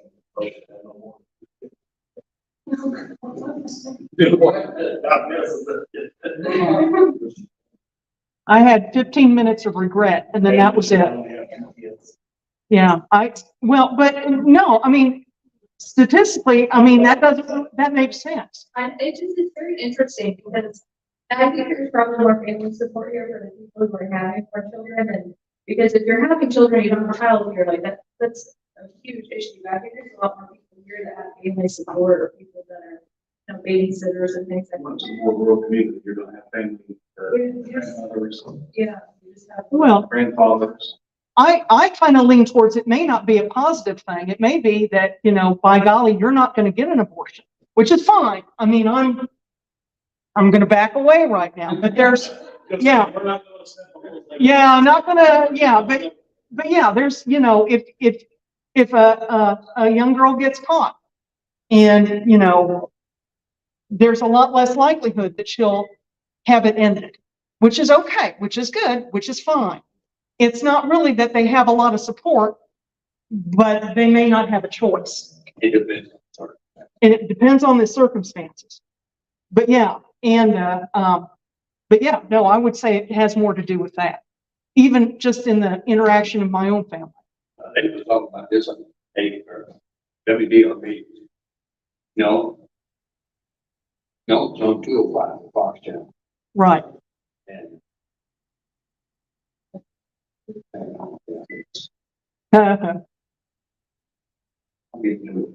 No, you're not. It's just, it's a lot to take in. It's like learning to ride a bicycle over and over again. It kind of gets old.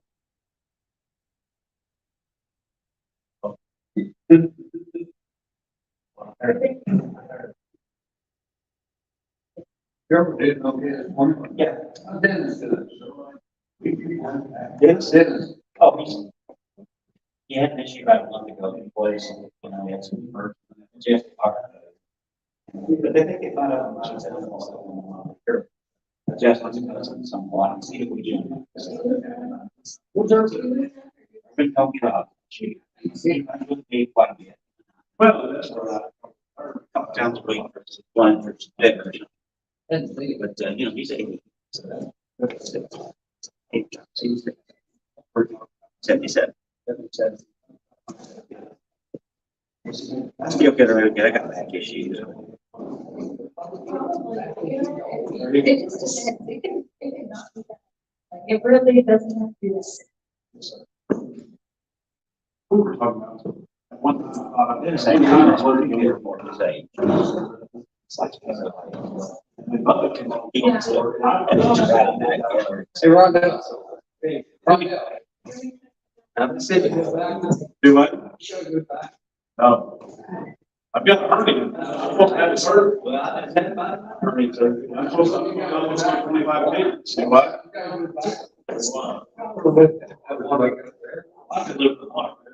Well, you got a hernia, don't do it. Probably.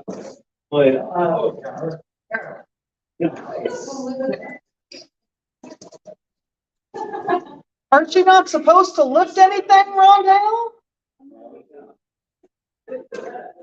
Just ready to go in? Yeah. Oh. Then have all your guts fall out. Come on now. It's there. Yeah. Maybe EMP's next. Oh, hopefully. Yeah. How much does that weigh? On the end. Oh, hey, Rondell, the RDA, no, the JRAC board, that you were, they said, I recorded it, so it's online if you want to watch it. And they said that you were on a hunting trip. That's right. That's right. They said, Rondell's on a hunting trip. That's why he couldn't be here, because they were really tense, because that's the first time I'd ever recorded it. You see what I'm saying? Yes. I told them to schedule it, that it's not, that I had an open schedule, no big deal, but I forgot that when I was going to Argentina. And then that's when I told them, I said, well, I can't make that, obviously. And then the next one that they did, they went back to my old email address, so that's why I give them my new email address, I just need to start going back to those meetings. Right, and they do have it on the calendar. And, but online. Online. I don't know if it's the right time or whatever. They're not really detailed. And that's a big thing, because they hadn't been scheduling it where the public could see it anyway. And that was the big thing. That's why they were all upset. And, when I was there. Yeah. So, also, just a little aside, the board's supposed to have both Keely and Phil on it. And they don't. I mean, that's like and I told them that, but yeah, that's like a governor thing. It's on the governor website. So just, whether it matters because it's Washington County or not. Right. But yeah, it's supposed to have both Keely and Phil on it, the presidents of both the council and commissioners.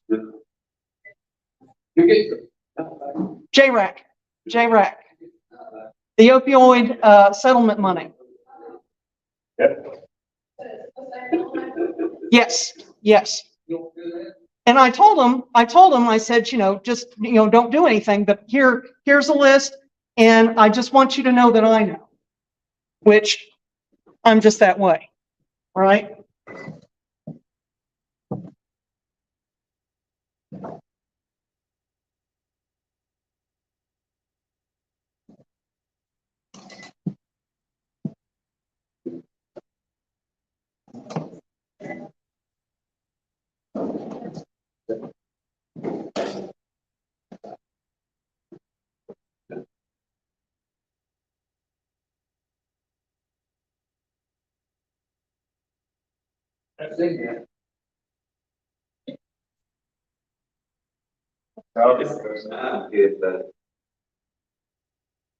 Treasure.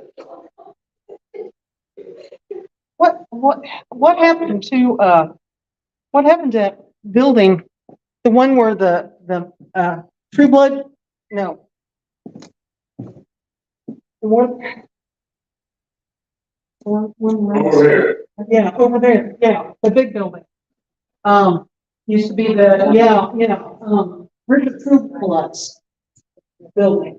Did it just get into did it just get damaged, or has it been sold? I think that's the one that's all damaged.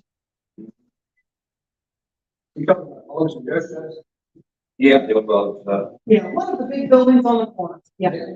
Oh, I know, it's, Raquel. It's, the one that owns, Mexican restaurant, and she bought in. And that's, she backed out on it? Okay. On the T-Sandy building? Yes, there we go. Because I'm getting old. Hey, quit talking like it. You don't allow that kind of language in here. I'm like 58, but I'm just gonna go 60. 58. Yeah. Yeah, no, I'm going straight to 60. It's a lot easier to remember at my age. And just, I'm 60. I have 7 more years of your Social Security. I know, I'm working on it. And I think Max is gonna go file early. He's gonna be 62 next year. I've heard when people do those numbers that a lot of times it makes more sense to do it early. Yeah, because we figure, if we're gonna die, we might die earlier, That's obvious. Maybe the exception. I don't know. you can live perfectly, yeah. Yeah. Never had.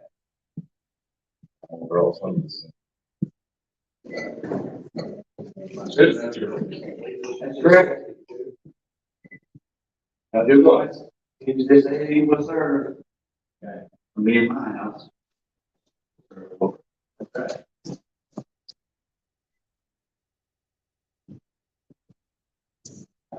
This stuff. This is for, well, no cost, but the other is cost. And it's county cost. He paid it all. Honestly, I really appreciate that. You two have such an incredible ability for prayer. The two of you, yes, the two of you. I love the fact that you like it, but I hope. Yeah. Well, you see it, it's all in there.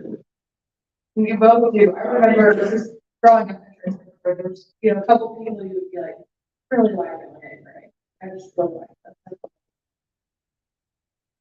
We have a few that when they get through with the prayer, I always tell them, I wish I had said that.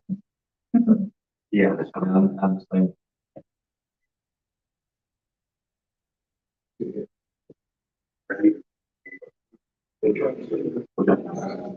Well, that's what they're saying. God loves you, Peter. What we'll do is we'll start working our way. Go back. Estimates, They are going to be here. Did you estimate? No. Okay, they'll be here as well.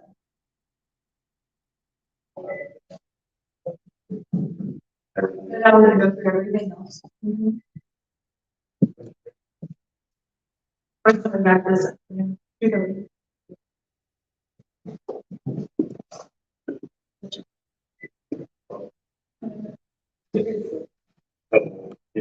Well, I do think we started going through, we needed additional documentation, so probably should finish that first, and we can go back through and kind of evaluate if somebody provides us additional documentation.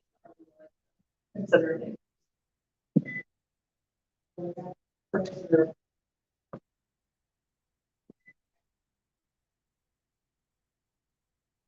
Is that where we were at, Mr. Treasurer?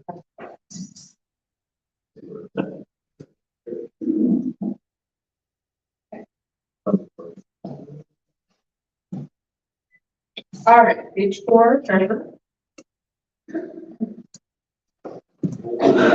Page 4, yeah. So we were asking for additional documentation from the treasurer's office for the increase in equipment from 2,000 to 3,000, and also the education line item for 1,200. Okay. All right, page 5, reporter, there were no additionals other than salary. Next is the sheriff. We did talk about this, actually, I think we're in the sheriff. When we stopped. We talked about the start of the officer pay and if that's being something that's followed through on. We have asked questions about the academy and what is the timing of the sign-on bonus, and then people have to sign a contract. So those are questions to ask for when he comes back. The next page, page 7, this is something I think we might want to,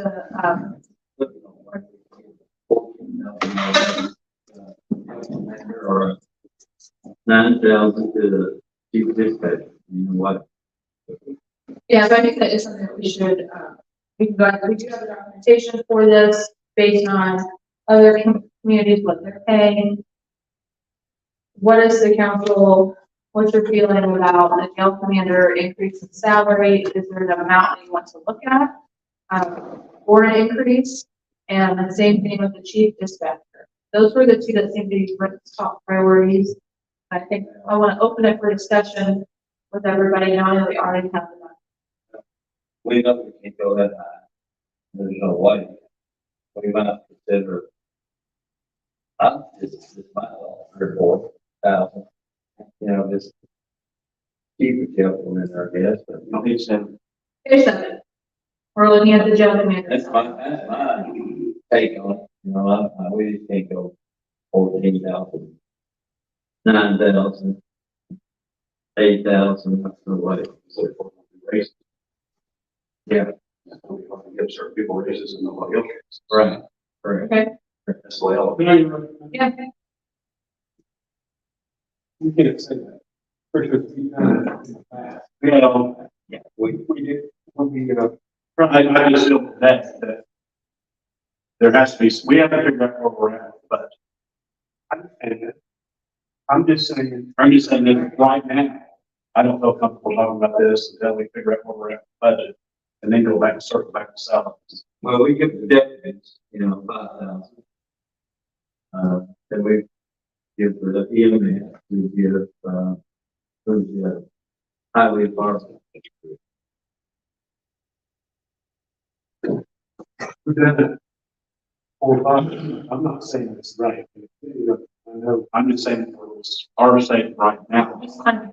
Right this minute, I'm not prepared to talk about any of that until we figure out where the budget's at as far as salaries go. And then figure out if we're even gonna give raises to people and then go from there. I agree, I don't think, like, city on line, I think the big question, if I know 100% where we're at with.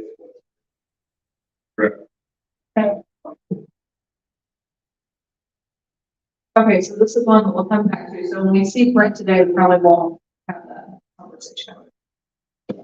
Okay, so this is gonna be within the broader context of salary increases. If we're able to do that. Which is unlikely. All right, page 8, page 9.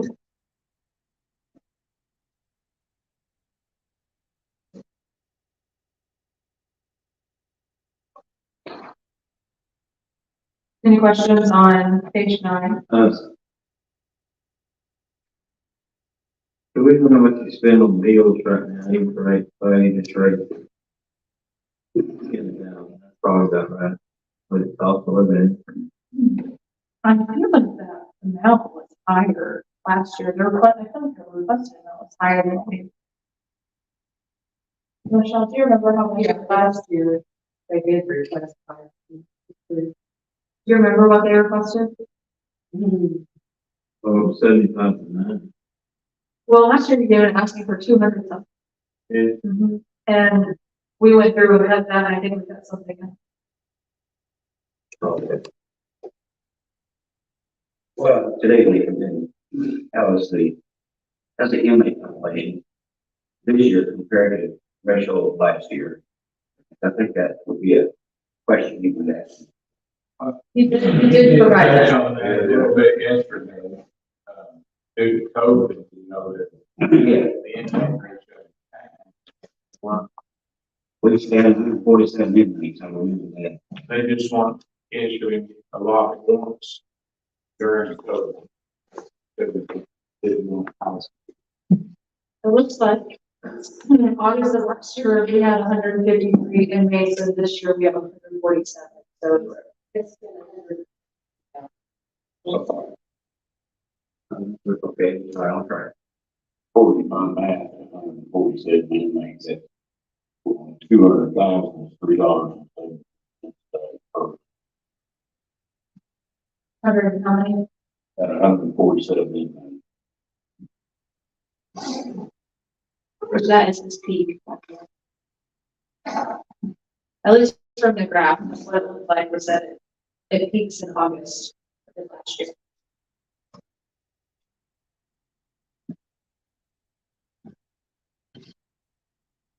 But it's still been hanging around. Well, average is about 20 or 30. I think that's probably fair, yeah.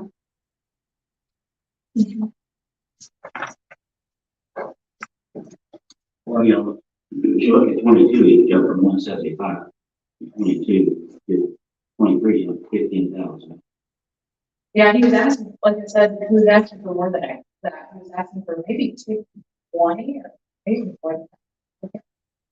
I can't really respect them.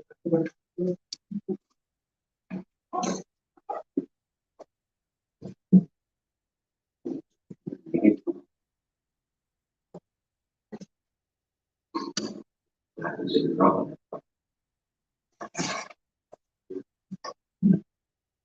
You can see it dropping 200 to 195. Yes, I mean, if you do the math.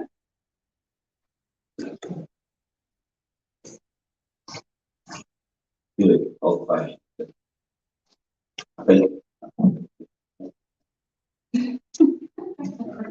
I'm all right, let's.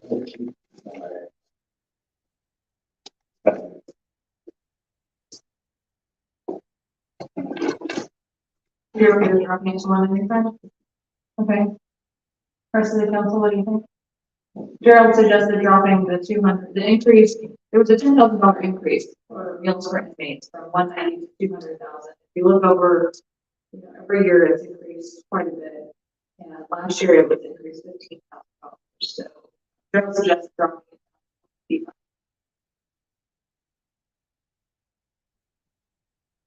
And right now there's 113,000 spent today. More than 8.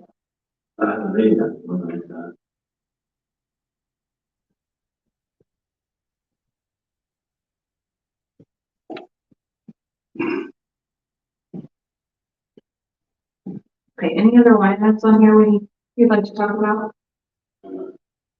Talk about the police, radios. Yes.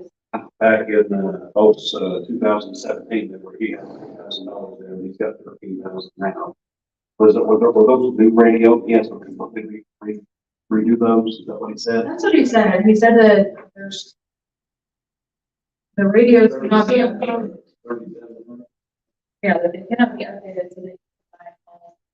I think he was going to buy 4 a year. Yeah, right. Is that mandated by the state? Is that mandated by? No, it's just that. No, I think 800 It's citizens just that he wants, statewide. I think he just wants updated equipment. Since he can't update this. Somebody mentioned something about cars, like, is it when you have to switch everything around per car? You mentioned something like that. It's called the 800 system statewide. Yeah, it's something about something that will Yeah. always think it's something. But they can't communicate with state police. 32 state police are on a different band. Our radio won't communicate with them. And $3,200. Yeah, the quote is provided in here. This is the cost of 2. There's a place to 8 and then. For 2 of them, it's almost $6,500. And you suggested replacing 40. Yeah, probably. Safely. Right. Everybody else.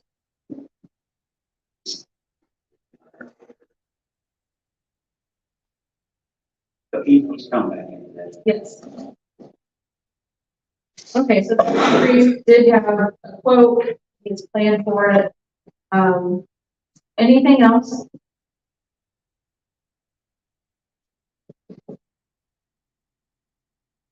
You agree on 195? Yeah. There seems to be consensus. Anything else on page 9?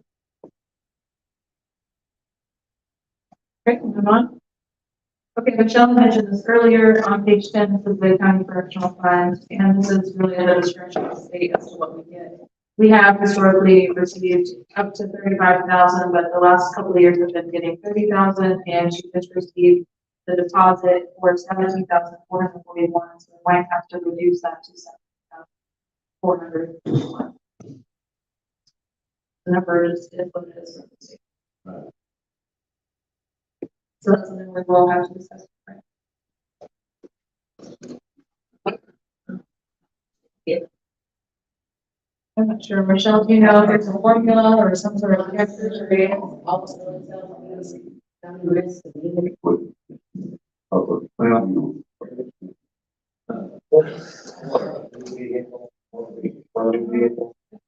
Equipped and everything, it's 40. I don't think that was equipped. No, it wasn't. I think it's another 10,000 to get. Okay, so he's going to, 17,000, he's going to be a shortfall, so we may have to come up with 30,000. In order to. Somewhere else. Because now you can take the other on this concert. Well, this is historically what sheriffs have paid for, you know, he's just coming back for us to ask him any questions. Well, yeah, well, I'm sorry, he's on the, she's on the broad, what he can do.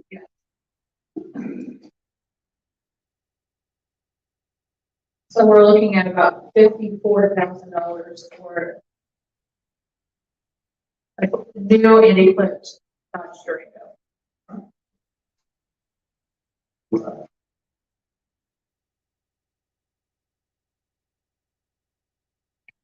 State funding, so. Yeah, that's yes. Well, I say that, not really. But the user fee. It comes from the, it comes from the state. Okay. I just don't want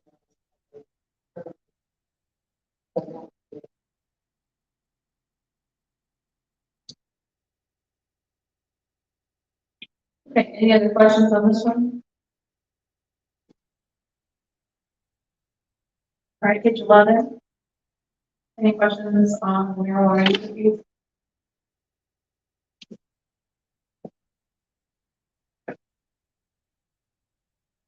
let's go to surveyor on page 12. Emily's going to provide us with documentation of the cost of the chairs, the computers, which is, that's account 20100 under office supplies. She's also going to show us the mileage and lodging increase. She says she does have professional development that she needs to get done. And sometimes that can be 2 to 3 days at a time, so she is going to try to get us some sort of budget justification. There is an increase of a contract amount from $4,000 to $10,000.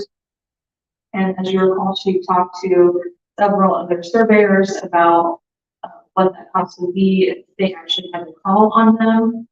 And so that amount needed to be raised. And some, a lot of times that fund does not get spent. But that's there, almost like, so just in case. She was going to provide those numbers for us as well. Michelle, do you have those three marked? Or we also have the new budget. They did request that the deputy reserve, as instead of getting a salary amount, was getting paid per case at $200 per case. And they estimated $5,000 would be more than sufficient to cover that amount. So that was a change there. They also removed some line items and combined it into other things. And they did request a $5,000 increase in autopsies based on the numbers they've had over the previous few years. Any questions on this one? On the autopsies, I still wasn't clear on yesterday. How they're gonna do it. For some of the past, I mean, I thought we're raising it. So under any involvement, don't have a cause of death. They're called death. Not just rule it. So, like that. That's corner law. So if they don't have a medical history, we help them establish cause of death. Then they have. Because it's too, teen amount of money, it's seen, right? Family members. So that is law, there's no way around that. That's. So, because last year I suggested because she was maxing it out on everything that she had, plus all the extra accounts. And from what I understood earlier in the year, she was already at a number of autopsies half of the year that she had in the last year, which at whatever it is per autopsy, he's gonna go 45,000, like taking the patient out. So I'm concerned for patient this year. Ultimately, It's 1,900 now. 1,900. But I will say, it looks like they have, She had 18 last year, she's already at 8. So, it did look like there was a reduction overall. If you take out what they put for salary increases, overall, there seemed to be a reduction in the budget. So,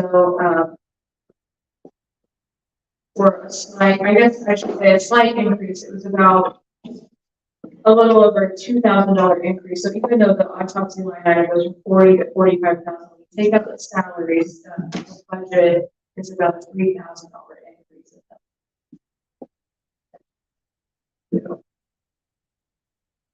So I feel like if it is a little much, they might be able to use it for something. Your bond deals. Yes. I'm not aware of the new laws as far as that. I'm looking at the police department call and kind of run some stuff by her. And see where we're at with that. But I do know when I had that budget line, that put it, AIT lab. And that was $9 at that time piece. I don't say. So that should be a significant difference. So she made a comment, one son I made a comment that the prosecutor wants to do every overdose at an autopsy. That's the case, we're not doing the way that the autopsies a year, there's no way we can do that. Without having a regional medical examiner's office, and I pushed for that for 8 years. Even though most of the courts haven't pushed for that. Because Kentucky has a place, but I gotta make a call for a big comments. Except. We also need to make a, yeah, do we also need to make a phone call to Sarah? Yes, I think we do with it. If that's her decision, we just need to, she needs to understand that can be very expensive. You know, I know that, I guess I can speak really on no case, but we had Down syndrome. I got the lady that said it was a 58-year-old Down syndrome. And, they wanted to do an autopsy because it was the say that he was in the cardiac to say. So I'm not doing that. We had it for care. I did not do that.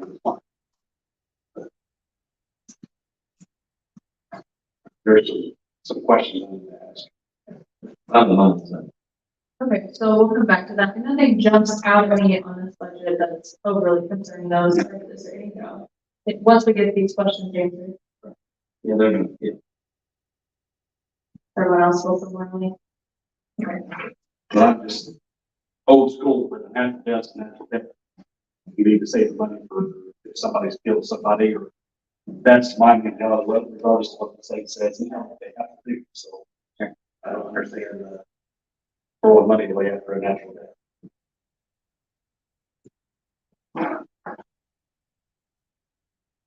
Okay, so next we are on to assessor and reassessment. We had an updated budget shared, which that's stapled together. Yeah. Okay.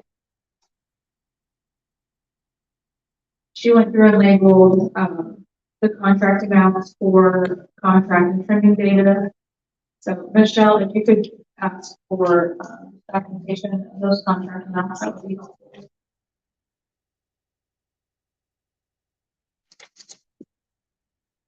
And then in regards to there was a subscription one, I believe that might have increased too.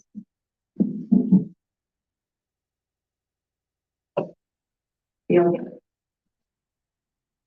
Anything else on this budget? There's a $1,000 increase to printing and advertising.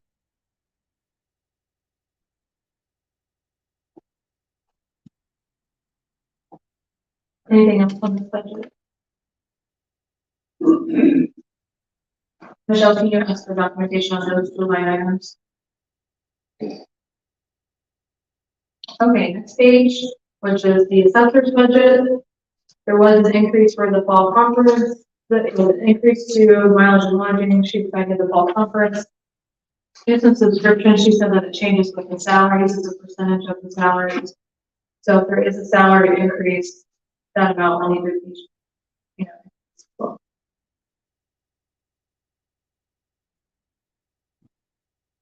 Michelle, can you ask for documentation on those two as well? Mileage and lodging and nuisance subscription. If she can show a percentage of what those dues are.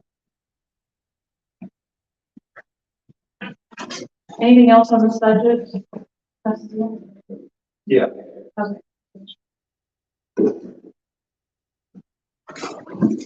Yeah. Ready to move on? All right, we will move on to the prosecutor's budget. There are, no increases for the prosecuting attorney budget. Now on page 17, no increases. Page 18. We just talked about that, $25,000, no increases over the last 7 years.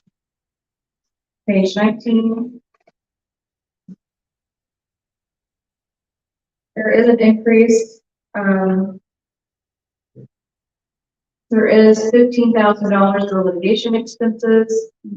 But there is a removal of $5,000 for deposition of witnesses, so it's just moved to a new line item under litigation expenses for $15,000, so it is like an actual increase of $10,000, and she had cited that additional murder case that will be tried next year. Yeah, 10,000. Yeah, so I don't feel like there's anything we can really ask for that, but I'm open if you guys want to get something else, and let's just show. She held the lines pretty much. Yeah. Okay. That's the way I look at it. Okay, same thing with 20, no increases, that was before the incentive fund. 21, the grant fund. There is a little bit of an increase covered by the grant for crime victim assistance. 22 is also a grant, which is adult protective services, and that, those amounts have stayed the same. Any questions on any of those? All right, we'll move on to extension. And, there is an increase for the contracted services for Purdue, and there's also an increase for maintenance and repair. And Danielle has said that's due to the balance of, being low, kind of pulling from other things, but now they're fully staffed. She said that there's more in there. She did say she would provide additional information. Michelle, can you circle that one as well? Yeah. Okay. All right, and then on 24, no increases for the week order. Okay, next would be veterans on page 25.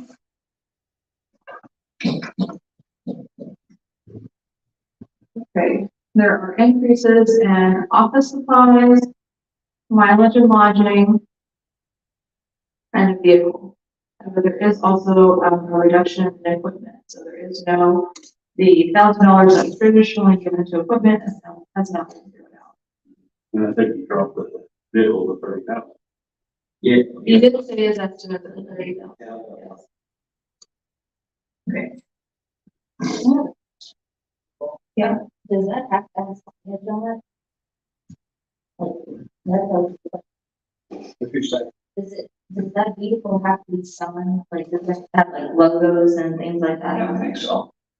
Did we figure that into the cost before we go lower in this 30,000 down? If it has to be lettered, is that gonna be, surely it would be 10,000, I would think. I think every time we had a letter somehow. Do you get, is it fully wrapped or is it just like Washington I County? think the last one's the only one we have wrapped. Time before it was just letter. But I think it is, The only reason these were ranked for was because it was original.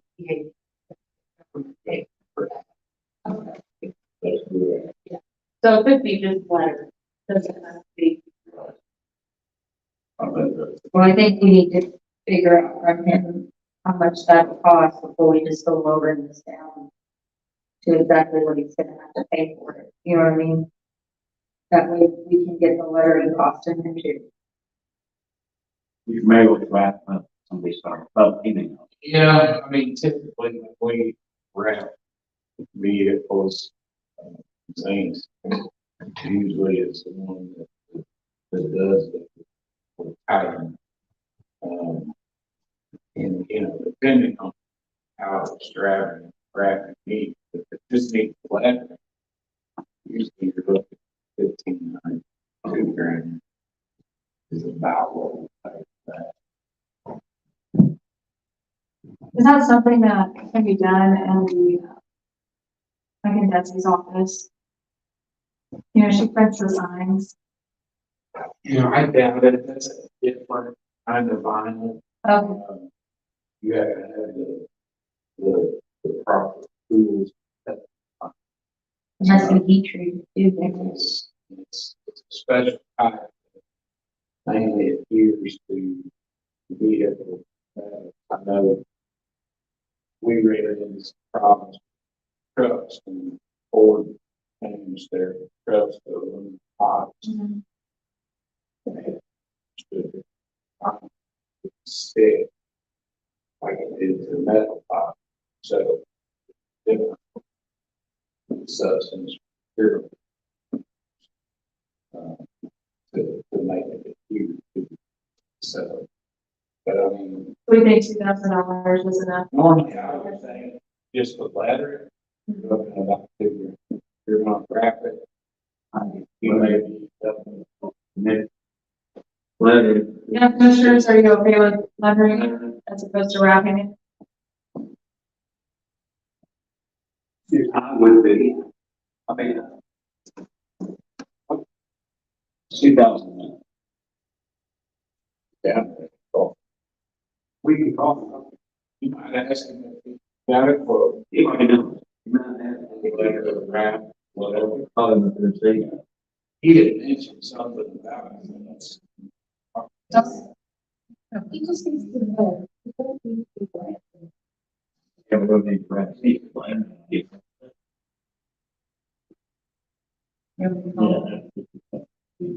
I'm just asking. I just got a race car there and thing. And if it's part of this. Or you could just turn this 40,000 into 32 and forget it. Yeah, let's move on. Okay, we're talking about. All right, is everyone okay with 32? Yeah, we're good. Okay, with that, is everyone okay with the purchase of that vehicle? Well, sure, those explorers, for sure. I'm saying it's look for value. Okay, hold on, as long as it- It runs for it, it runs for it. Yeah, I'm saying. So I see a nod from 4, but, okay. Yeah. Okay. All right, so Michelle, we're going to change that to 32,000.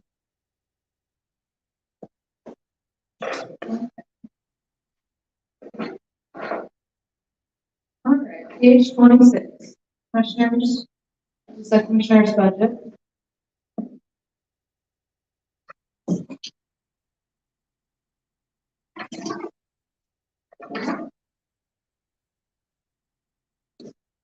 What is ambulance service? Okay. Yeah. Commissioners, do you still need the 20,000 for IT equipment that we adopted last year? Were those one-time upgrades or was that multi-year upgrades? Here. It's continuous. Which one is that? That was IT equipment line 30119.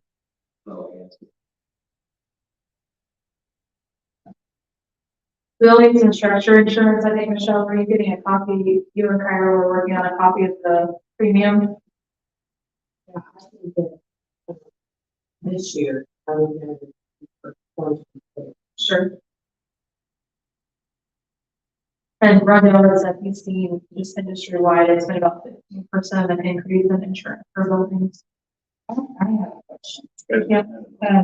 I just want to make sure this isn't a typo. we're lowering the budget for telephone from 40 down to 30. That's not a typo. Which one, Karen? Telephone, Page 26. I just, that just looked a little odd to me and I thought, well, I'm gonna make sure that's not a typo. We just upgraded along the phones, that's one reason we're too concerned about. I didn't know if it was like phone bills and stuff coming out of there, and I thought, well, we don't have fewer offices, so I wanna make sure that's not a typo. Alright. I do think we'll have to look at the amount allotted for county council during. Yeah. It has not increased since 2017.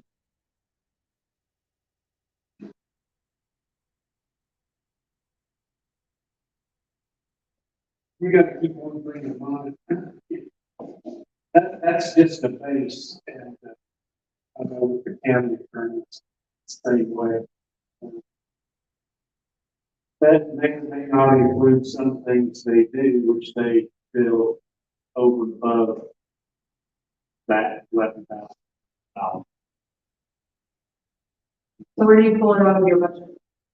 Like if your base for your, it's your base for your county assessment, what you have requested, or is that including all of the, is that including the base plus additional work? That's on the third line on page 26. I mean, that's his base. Anything, beyond comes out,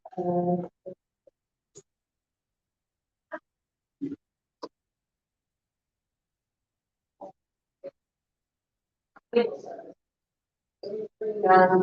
it's $30,000 worth, so. Okay, so would we pull from that too? Yeah. Yeah. If we do one. What's those doing their contract? So, I think tentatively we could be, but Depends on. I think it just depends on whether we retain the same legal counsel.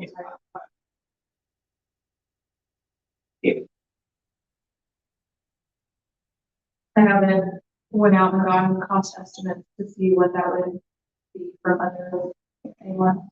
Or even to work with in conjunction with. this is basically the I don't mean this to sound bad. And if I'm to say, Mark the Sierra, or in the city. I'm going to say, they do a lot. They're not required to, they're not, you don't call on that often. I mean, there's not a huge amount of work. If they need it, yes. There are times we need it, but there's just not a huge amount of work. The county. It's not too simple.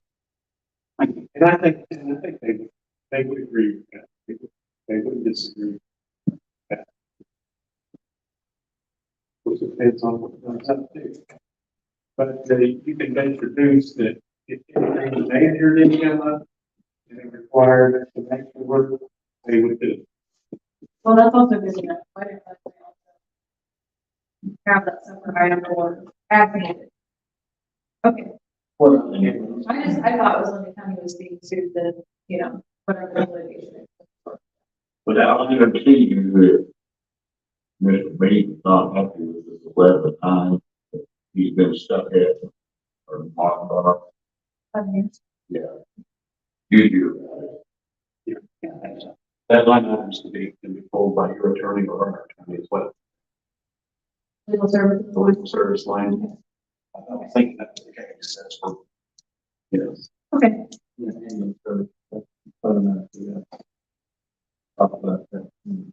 yes, yes. Okay, well, that was helpful discussion. Thank you all for that. Okay, we reduced the amount of care of patients and inmates. There is also, the ambulance service, which I think would be helpful to revisit after we talk to EMS. Next page on 27.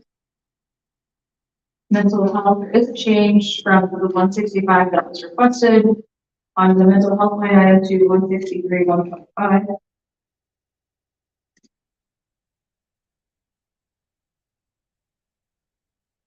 Anything else on these budgets that, aside from the ambulance subsidy that you all want to talk about?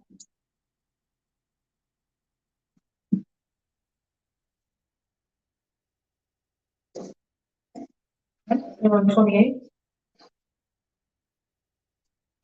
Okay, so, you have the requested budget in front of you.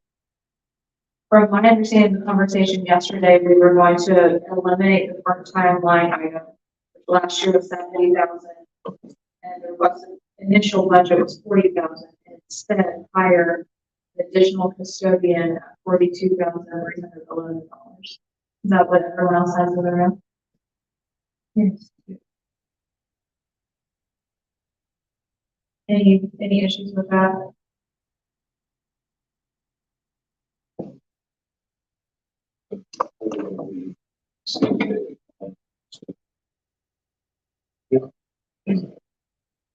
That sounds right. Is that right, Michelle?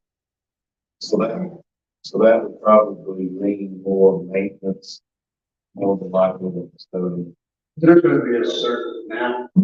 I mean, we can't afford the equipment it takes for some of the equipment today. And you've got, in your work, you know, it takes specialized tools to do it. We can't afford that equipment for no more than we need. We contract now with HMC to do most of the work on the jail justice center. We can't afford that equipment. I mean, it's a plug and play deal where you plug in a computer and it tells you what's wrong and go with that. But on general maintenance, we've reached the point, and the nuclear buildings, we're reaching the point there also. And we're relying on one man to do, we're finding ourselves shortfall in other areas. And then when he takes off, something goes wrong, you're up the creek. Or if it gets hurt, you're up the creek. So, I mean, it's one in catch-22. That's, I believe it, understand why this was, and hopefully maybe you find the guy that's the right guy that he trains. He's out there, you gotta find him. I mean, it's I tell you something, old Richard, that knows how to read both, that would help us. They can do general maintenance. Yeah, it's definitely it's a needed position, and if we remove a lot of part-time, I mean, the budget will come in a little cheaper than even last year.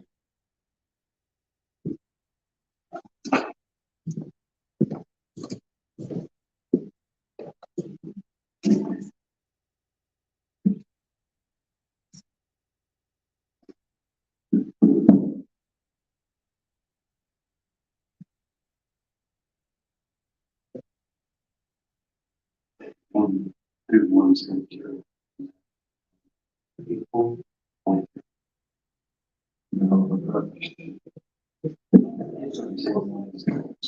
there it is. Basically eliminating part-time. And then adding another custodial position. And then they set up a period of custodian. But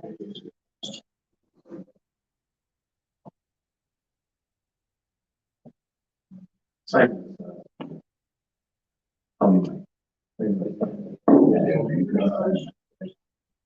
It's the same right. Yeah. I think it needs to be custodian two pay, 36,000.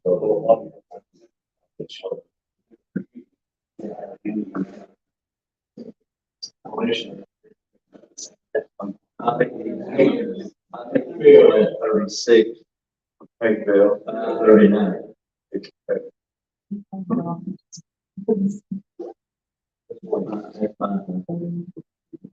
Hey, Bill.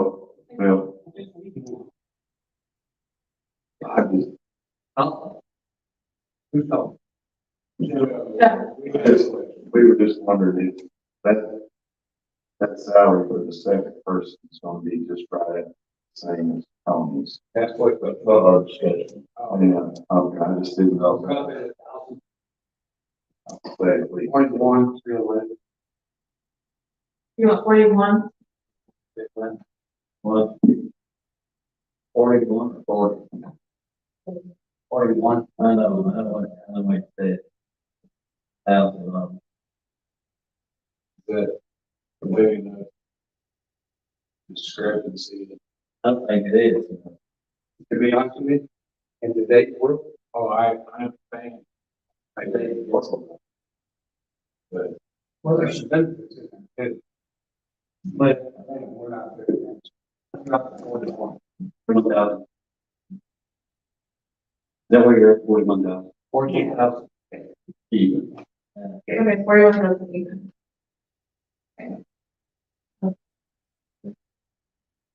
Michelle, you got that? I don't think it's, I don't know, you have to work it out, but I think.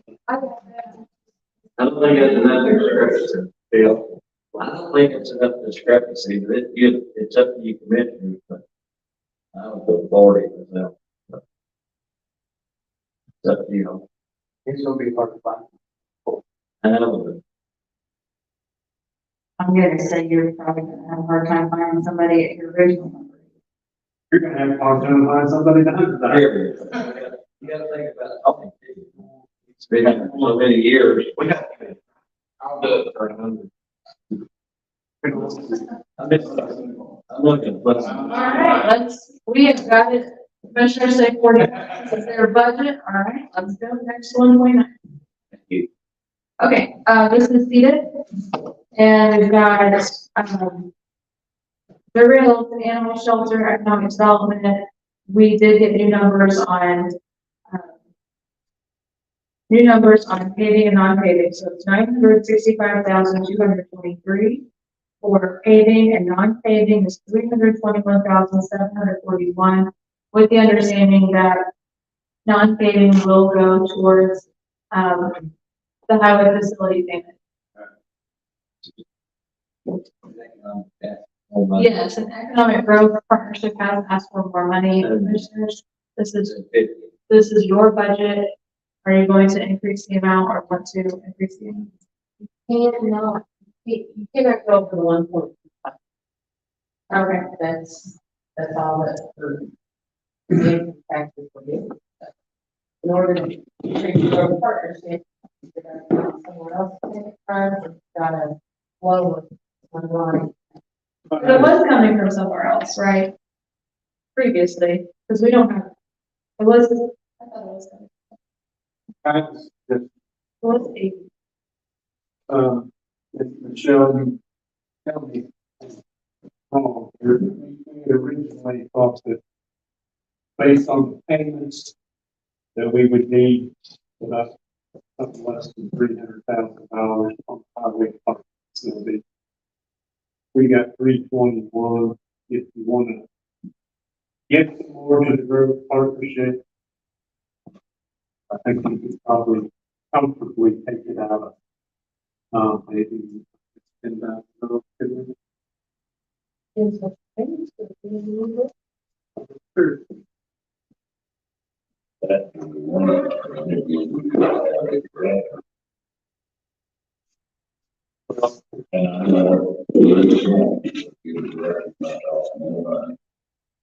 well, it's the same situation. It's so many things.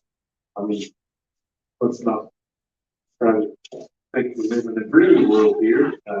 That's why they want money. They're able to carry out there with money. Well, and what I have seen in economic development, you get in for a couple of years, and when you become knowledgeable, those other bigger communities can pick you up and pay you a lot more. And, I mean, it's a great opportunity for Tammy when she went to the town of Parksville. It's a great opportunity for her with a lot more resources to do things. But it's going to be an ongoing battle with our local economic development organization. I don't think there's any way that we're going to compete with a $100,000 salary or more of what they pay in other places. But we still have to be enough to where we can get someone, like you all were talking about. We can do the same thing with the jail. Out there. I mean, that's what he's crying for. It's across. Yeah, I mean, it is what it is. So I would say previously, the commissioners had given economic development partnership of $60,000. There was leadership where it seemed like we felt like the council and commissioners needed to see more being done by that organization. That's why we split it up into two and we reduced it by 10. The year before that, it was an $80,000. It was like a one year, I believe, there was an $80,000 contribution. Historically, it's been $60,000. And they're asking for 70. But the last 5 years we've done, or 4 years we've done. Couple, 3 years ago, Karen suggested that we give them half a time, which I thought was a pretty good idea, because it kind of held Campbell, that's back to we were. Yes. Some problems with, say problems with the director, but let's just say questionable job performance.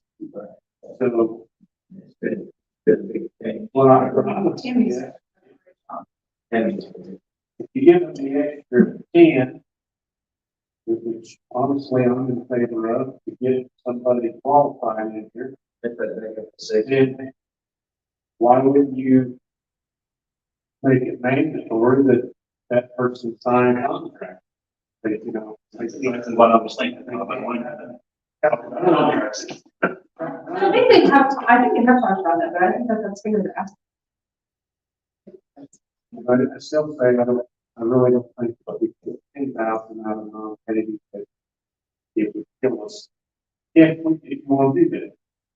I think that's it, Commissioner. That is, Rick says That's a good thing, right? yeah. Understand what Tom's saying, but also after you make a sign something, you can allow it right off track for one better. That's not fair, then. I'm not talking about 10 years, I'm talking about 4 years. 2-year contract, what was suggested to me was that 2-year contract for anybody to sign. will be able to- Like, take anything else other than that, you're opening yourself up, so. You get 6 months, a year experience in economic development, have your training, it's like, You know, we won't be able to get one. These 2 years. but I don't disagree with what you're saying, Rick. It's just, for the county aspect, it's, I hate to jump about that much. And you gotta be worth it. Yeah. But more of Okay. my suggestion, talk about. what do you think for that, Phil? You got 10 and 5. Well, it's up to you three. If they're good, they're probably gonna move on. If they got a chance to get a job, what kind of performance are they gonna give you? If they know as soon as someone's gone. Also depends on, I mean, I think finding Tammy was just like perfect, right? Because she didn't have specific economic development experience, but she had marketing experience. And it was somebody that was willing to learn and get in there. And I think She worked at it. she worked at it and she put all of her effort into it. And yeah, she did a great job, which was such a breath of fresh air. I got really big breaks at it, since I look more about it. Be convinced. Now that contract can say, like, no, I'm just, no. Good. Yes, it said you had to put out now. Good. Well, I don't know that you necessarily want to put it on compete in there, because like Rick said, if you put it on compete in there, then you're saying she's got to go 2 years, she can go take another job after 2 years, but she can't work in what she's passionate about, he or she can't do that. And that's doing exactly what Rick said. I would want to do that. I personally think the way it worked out with Tammy was awesome, because now she's at a town that's not that far from us, and we can call her, we can still call her, and she has all this like wealth of experience. She would help. So you say 5 then? I'll be 1. That's what it's called. No, I said it. Oh, hey, Brett, I'm always already forgot 5,000. Let's go. Should come out daily versus monthly. Non-paying, Michelle? I'm just saying, there's a lot more money in the paving. Yeah, but we got a lot of roads. Oh, and I get that. I'm just worried about how much the loans will be. Or how much we're gonna use for that non-paving. Have you had Baker Tilly put together some numbers yet? I'm there. Not there. 5,000 on non-paving. I'm there. They're fine. Bring it.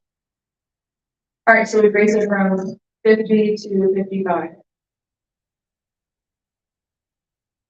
Can we still want the line items separate? I don't think combined, you know, You do think so?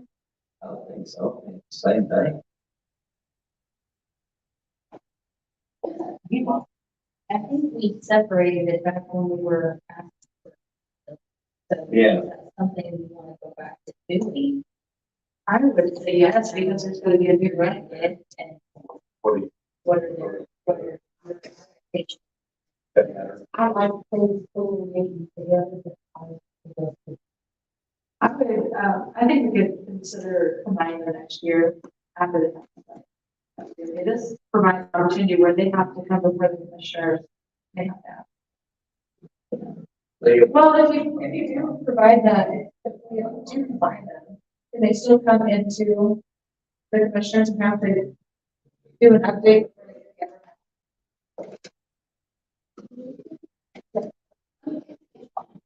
It's fine. So I go to 35 and 40. Kim, Yeah. answer the question. Why is Rick not on the, you're a voting member on the economic growth, but you're not in the executive board? And whatever we. You're not on the executive board. One look at their bylaws, and typically an executive board is, those that are officers. You know, We're on voting. So we're not on the executive. Now, the executive board would be your so, secretary, treasurer, vice president, and president. Is that, yeah, we'll give the voting. No, they have their, they have a separate they executive? have their officers, then they have an executive board, which is about 200 to 300 people in addition to the officers. And for some reason, the county official is not on Not on the executive. executive. And that's where all the decisions are made. The county council. Usually made after dark. Well, I think, Preston and Rick, if you both want to bring that up to the board, is probably the best way to go about it. I would take a look at their bylaws to see if it explicitly states who's on the executive board and why. And then, a lot of times nonprofits try to not have elected officials as, leadership. Then again, Mayor Green is also on the board as well, and he's on the executive. But he is also an elected officer on the executive committee, so perhaps let's take a look at the bylaws, and then if you guys want to have a more conversation about that, yeah.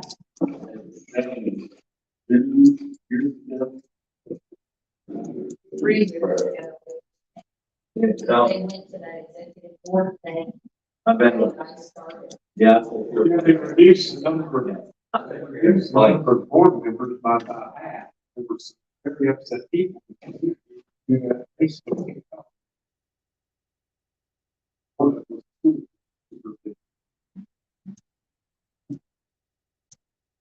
Yeah, I would, yeah. Bylaws first, look at the bylaws, because I would imagine they would have had to change the bylaws to do that. Then if you want to have further conversations, we can either call them in at a joint commissioner or council meeting, or we can set a meeting where a couple of us go and have a conversation. We need to find out. Yeah, just. We can have the money.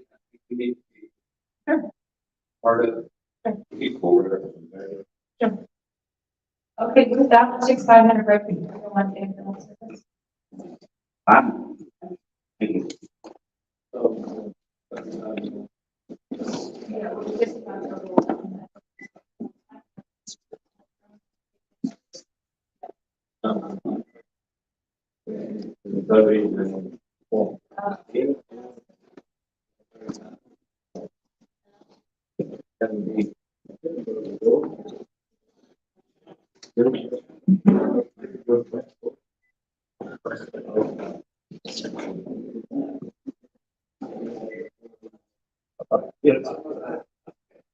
This is feel free.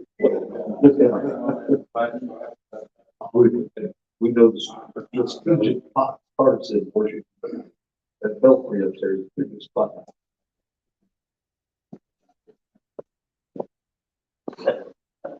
But it took tracks. They need to put that extra tracks up. One thing, everything's perfect. We compared, oh, yeah, oh, yeah.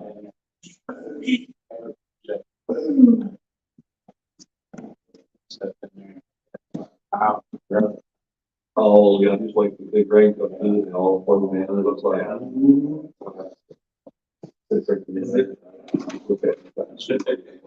Next thing I know, my clothes are I get to hook some out of them. I was.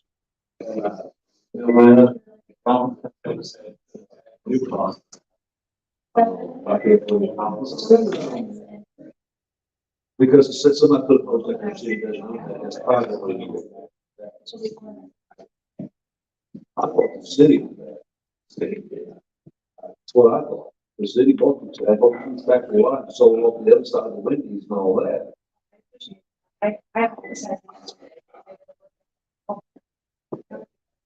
Yeah. I'm very funny.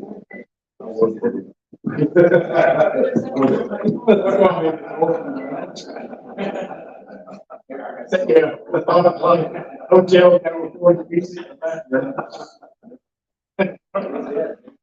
Every 2 by 7. Same city, call it. It's two buildings, All the meetings. Who's new? Oh, you want to see what you give up? Well, yeah, we got 2 labels, people up there, wheelchair intersection detail. It's like, we're integrating to the 20th century, working together. It's all coming here. Yeah, it's slowly moving this way. Oh, it's one been sleeping over in front of Slim Old Village? Yeah. Yeah. He was in front of the window the other day doing that, yeah. You do this, I hit stop, and come back around. Roll the window in, I said, no way. Well. Oh, they come. That's who I was. That's my son, but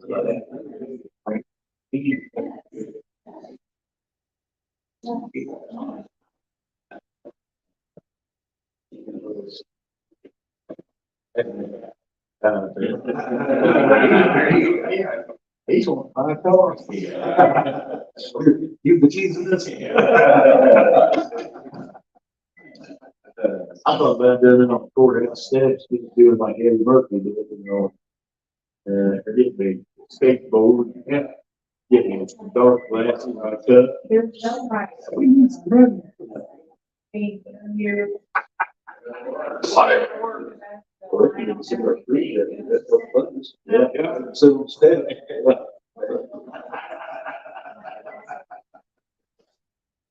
How you been doing, Joe? Ain't seen you for a long time.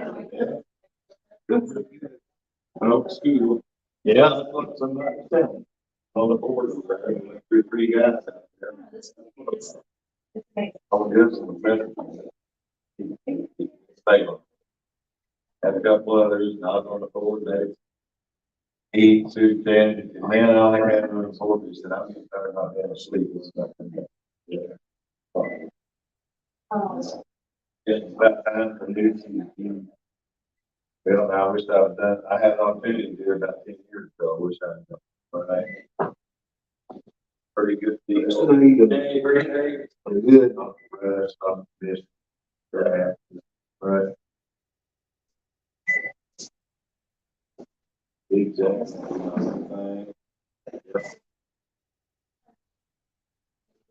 Well, when I was very water for a while. I'm thinking it is. I'm just like. There's plenty of water. Could be scary. Yeah.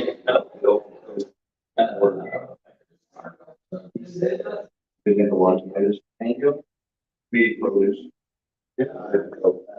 Drop. I know mine's just now getting, we're getting tasting now about the.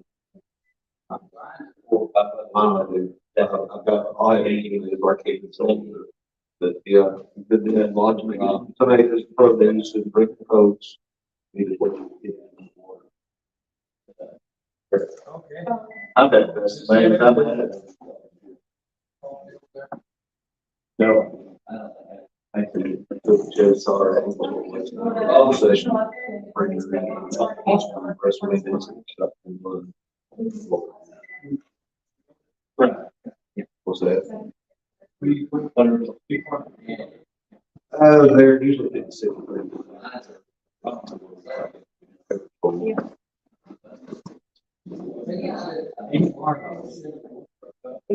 There's those 6 o'clock sections. I think you check and mail on what happened there. A lot of discussion on it. Told her like 35. But you check and mail for whatever reason, for what reason. The 8 bars over there don't. Oh, I know. A lot of people work part-time over there. Told us. Oh,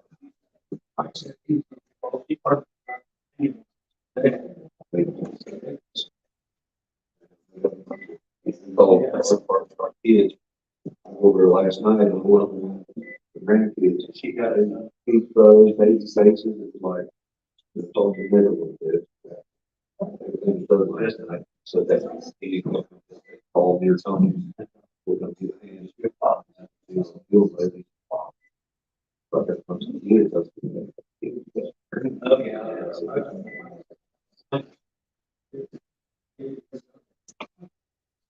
I guess we talked some gold worked over there. I talked to them. Okay. Up the door fire. So we're thinking, talked to some younger folks. I talked.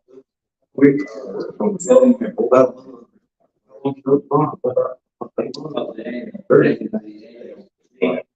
That's pretty wrong, sir. We got a job here today. We did. Yeah. I don't think we was. Got a job. Down to Marvin's Law, and Marvin's Law was at yesterday and last night. The radio just kept talking and everything shut up. It's, yeah, it's gonna happen.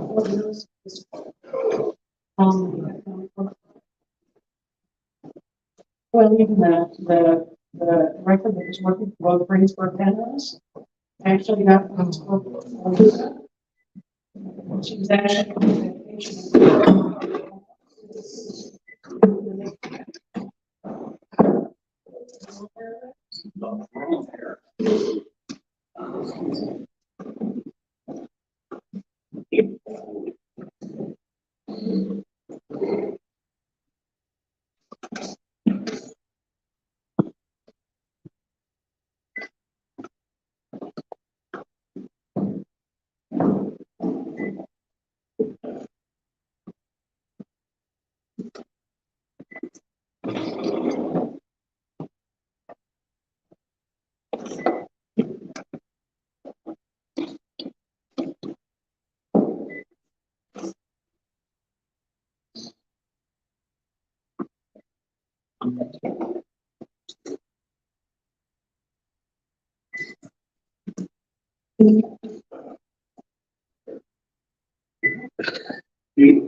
Yeah.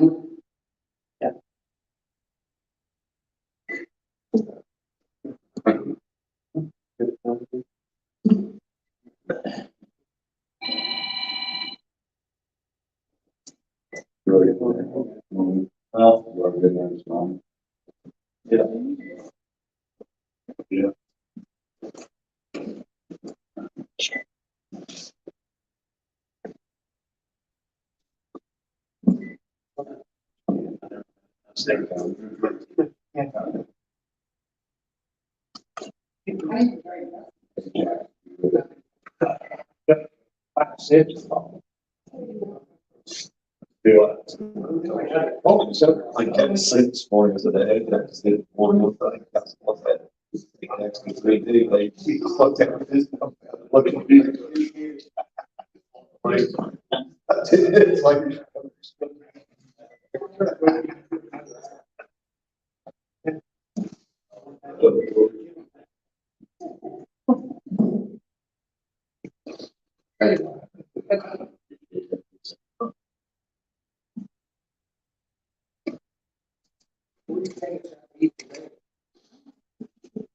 Somebody was quiet.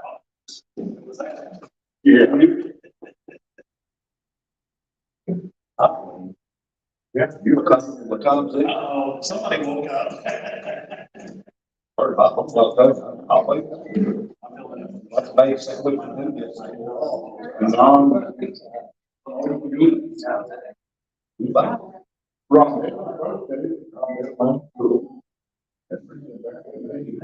Where's this being started? Right here. Wait. Roll this out for an hour. how many years?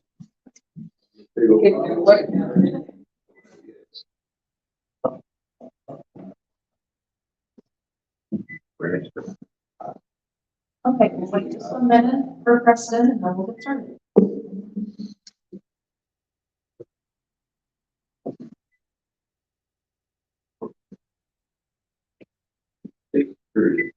$63. Yes, page 63.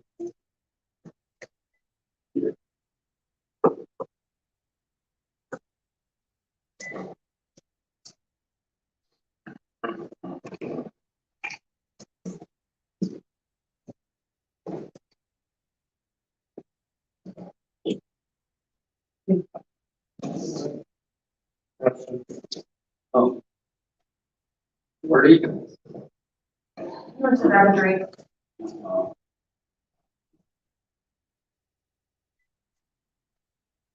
Make it back. Oh, say what? You make it back. Who? It- Yeah, I'm back. I haven't turned it off. I just leave it run. Leave it run and, I'll turn it off at noon, whenever you guys start taking lunch. Plug it in and it'll be unprotected here probably. So you've got it on recording that Rondell's buying the hot. Yes, actually, we're big on Twitch, actually, is another platform. So everyone on Twitch that's watching us right now knows Rondell is the Hot Wings guy. Well, I don't deny that. The problem is, I think they're. Oh, no, sadness. There'll be little sadness emojis on there now. That word. We will go ahead and get started. All right, we are live. We are ready.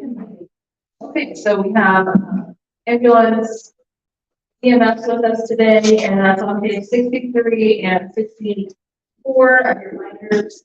And if you all want to go ahead and get started, what we ask is that you go through and talk about any changes in line items and note those changes. I'll go ahead and add that we are asking every department head to provide justification for any line item increase, dollars and cents, not just cost of living, but actually showing us where that increase is coming from.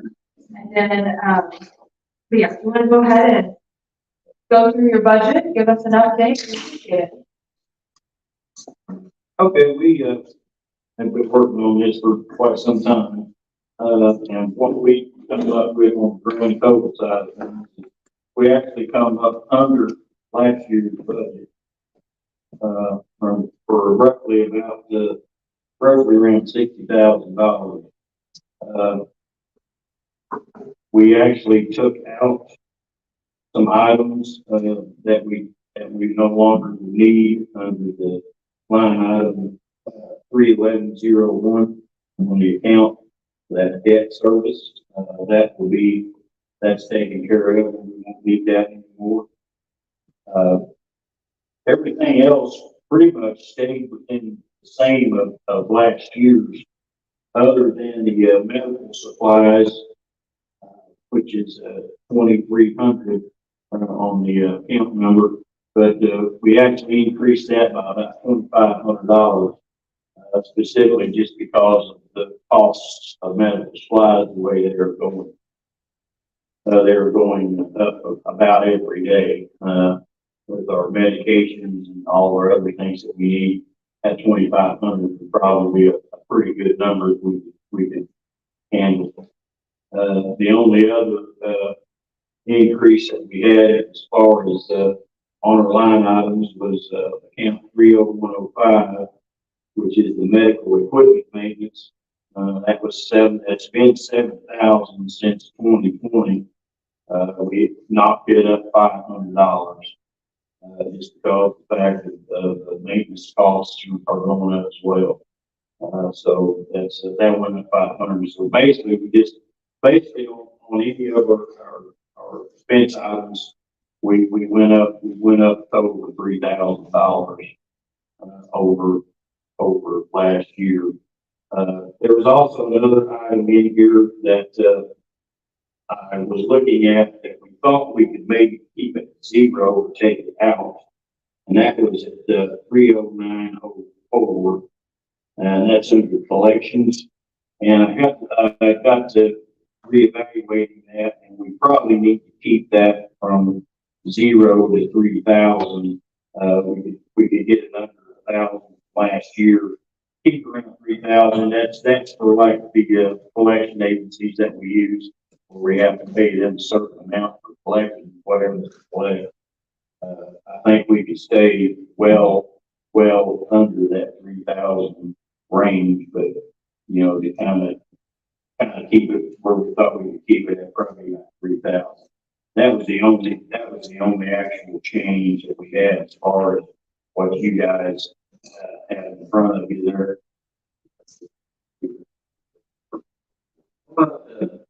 It's 12,400, 8,170. That's what we've just talked about. That's where the line items, they're basically the same, and AOD, whenever College Department posts that stuff forward, it doesn't really recognize a lot of that, so that's all under one line item now. It's all under line item. 12,400 taken away. We're not using the line item 11,300 now. But you'll see line item 11,300 goes to 0. Plus the appropriations on that, you can see it's a little bit different.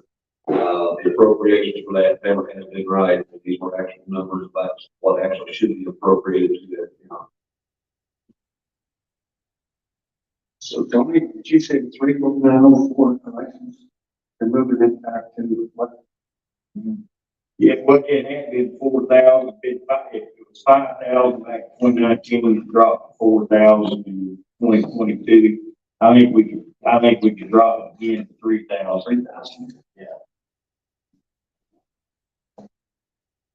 We got 0. We got 0. We discussed this at the end of the board meeting and stuff, and I actually thought, like I said, on the collection agency that we use, they charge us a percentage of what they collect.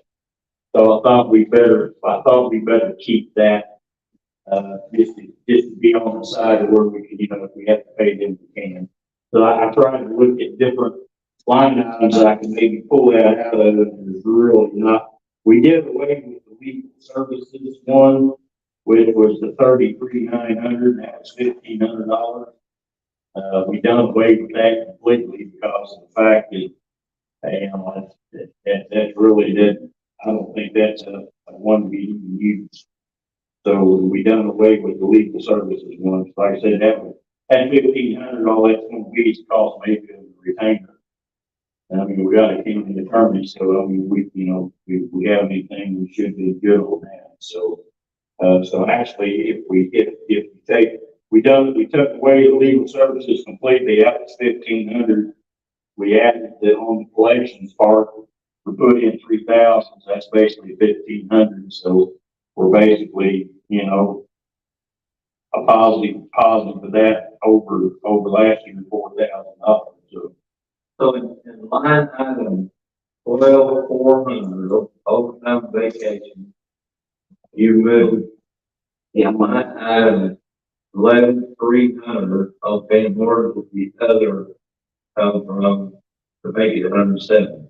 Just what the numbers still was right before that column. I can tell you exactly what the payroll breakout is on that. Our costs for overtime per year, what we operate, what we was operating last year and the year before, and the year before that. Overtime cost per year with what we're actually doing now is $87,000 a year. Vacation and sick time is $45,000 a year, and our holiday cost per year with 9 holidays a year is $31,000 a year. That's where that number actually comes from. That's actual cost, that's actually what we pay out right now. A lot of that number was like that before. Salaries, there's built-in overtime, so they're scheduled every week at the ambulance service, so they had it, as you can tell, it was built into like the EMT line, the paramedic line, the supervisor's line in the past, and then you bring that down and put it down into the overtime vacation, which I believe has something to do with the new software you all are using for payroll, right? And there's, we're still having some issues. We're at the post program. We have to look at the expenditures every month. You're looking at those payroll line items.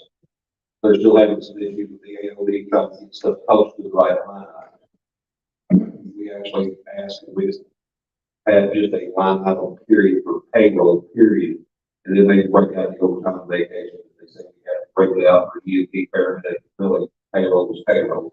Well, why we need to break it out and say they want to count that we have. Do you have like historical numbers for what the budget has been for EMS over the last 7 years or so? I've got it since 2017. Okay. Really last year we did something unprecedented. We increased the subsidy by double. So it went from $425 to $850,000. We're in a very, very tight budget season right now with the county. We have chosen to give raises and trying to do our best to meet the needs of the county over the last few years, the increases in things that departments have said they needed. Continuing to give a subsidy of $850,000 is very unlikely for us to be able to maintain a sustainable budget. What I'd like to do is kind of go back to the 2020 adopted budget, look at that, and that was when the subsidy was still $325. Let's talk about what's historically changed from then to now. Understand we had a pandemic, there was an infusion of funds, CARES Act money that went into the department. Aside from that, we really need to try to get back to numbers that reflect closer to that. And so whether that be mainly labor, the way the shifts are scheduled, let's talk about what's happened from that point forward. You can talk about the pandemic, but let's talk about from that point on, what has changed for there to be such an increase in the expenses of the events. What are you talking about? 2020 adopted budget. While they're looking there, I can answer that in one word. Salaries. Let's talk about salaries. So we can talk about periods, but what's the schedule? What is our schedule doing? Are there ways that we can cut down on the cost of labor? We had worked, the director before worked, the one prior to that, and the one prior to that. There are no miracles scheduled. Why they're gonna send you that kind of money? We have to look at everything. Respectfully, you're looking for savings, cost cuts that do not exist. But mainly because 65 to 70% of the budget is salaries. And we're playing a game. All these other ambulance services are in a competition. In the same way with the sheriff's department, we bump up the salaries for some department, sheriff's department, because they can't find police officers, can't find EMTs. We bump it up here. we're on top of the hill for 6 months.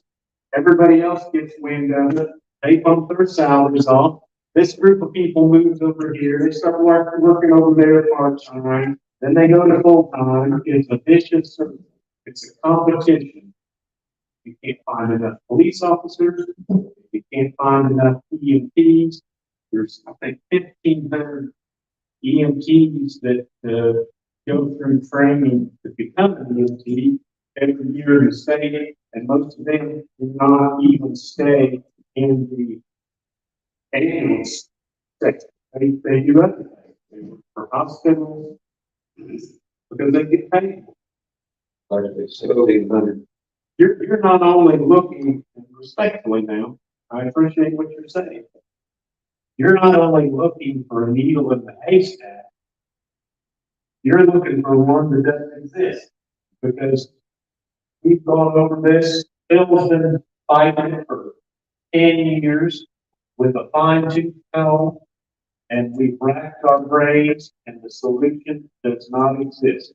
You're gonna plan on spending the same, if you're lucky, that you spent last year on maintaining this ambulance service, and you just better get used to it, because that's the cold, hard reality. I'm sorry. I wish there was for some solutions, but there's not. And you can't get sad because we've got 2 ambulances in this big county with 1 on call, and you're doing 1 transport out of county. You have 1 emergency. You got nothing. You got no coverage. You got nothing for an accident, South Hill Road or Martinsburg, and you can't get to South Hill or Martinsburg in 3 minutes. And that's just the cold hard reality. So knowing the nature of, EMS and it's different schedules, it's not 9 to 5. These are very different schedules. What I think would be helpful is for us to better understand what these cost implications are of this. So if there's a way that you can get us those numbers, and like you kind of talked about that, you have numbers for, you could help us understand implications of the schedule, holiday, overtime, your part-time line item, on-call, all of these things will help us better understand, because primarily this, I think Todd's right in what he's saying, that the bulk of this is salaries. So we have got to figure out how can we sustain an ambulance department and sustain the rest of the county, while making sure that if there are ways, if there are procedural things that can be done to save money on salaries, we want to be able to do that. So we really need to better understand that situation entirely. And things have, I can look at these numbers and things have changed with part-time, holiday pay, all of these, there are significant increases taking place. And what we want to make sure is we want to get you through with the least amount of impact to the county offers, but we want also at the same time having a really quality service. So it's all very important. I think it will make more sense for us that are not on the ambulance board to better understand the salary implications of this budget. Maybe if this helps understand that we brought this up at the beginning of the day. Philip printed it off, we was talking about the stipend. Kind of all up to $850,000. We got to watch that. We pulled it up. We continue to prove we're over 7 full months into the 8th month. 7 full months into it will be only $300,000 less than that. It will not be the $300,000. To bring up here as far as the $850,000 subsidy. As of at the end of July, we've added to it $294,000. So But we're, at the end, right now in August, that the EMS fund is at negative $62,000. we should be on track and not take that $850,000. That's for several reasons. Our buildings got better, our run reporting is better. Our more runs, sad to say, it got more serious, so we're doing more billing charge. Also, our costs from being under the supplier we got, we're even kind of blow some smoke up some of those budgets to try to get things cheaper and, the call on to it. My running one months here, I'm close to that. I'm between $200,000 to $250,000. That it should, if it go by what's the trend that's been. Budget wise, last year, we're $228,000 under. payroll wise, we're $118,000 under budget projected for where we are right now to finish out this year. Another thing, Keely, is the Medicaid rates have increased, twofold since July 1st. The old Medicaid rate, or BOS, or ALS base rate on Medicaid was $160.84, and it was $4.41 a mile. Effective as of July 1st, the ALS rate jumped to $482.56, and the mileage went up to $8.71 a mile. The BLS went up all the way across the board. On a BLS, rate, it went from $110.84, it went up to $406.36. So the increase in revenue, we probably won't see that probably until probably sometime September, October, because the building. And then we're also currently in negotiations as far as on transfers from hospital. If we pick those up, then that's going to also give us a big increase in our revenue as well. We're doing the best we can there, and I mean, we do. Anytime I have to hire somebody, I always I hire the lowest level of care that I can to replace it. I mean, if I lose an EMT, I don't hire a paramedic. I don't have to. I'll hire a PMT where we can save them. So, I mean, we're doing about everything we can to do it. I mean, unfortunately, it's a business. It's a nonprofit. We're not going to make money at it. We're trying to minimize the loss that we can.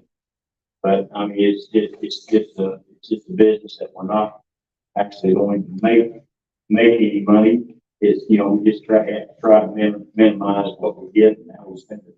Just our say what we get off of the rent. It costs us $592 in cost to make it.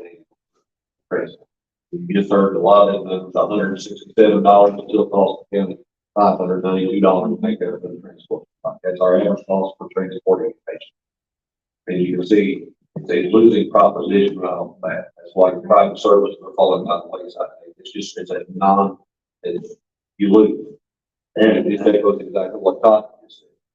Then another thing is on our hours, on 24 hours, we can't really go.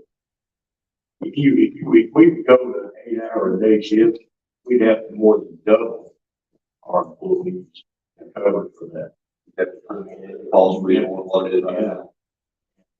It would more than double that. I have a question. You mentioned the subsidy, you guys didn't, I think you're going to use it all. Didn't we raise that for like a new ambulance last year because we weren't sure if we were going to get it through BART money? Am I wrong? There's our money set aside for the angles we have covered. They keep pushing the thing out of our. Yeah, I knew they were behind over a year ago on getting them out, but I thought that was one of the reasons we raised it last year was that they needed another ambulance because the ones that were there couldn't be remounted on the box, and they had one like that left, I think, that hadn't been replaced now.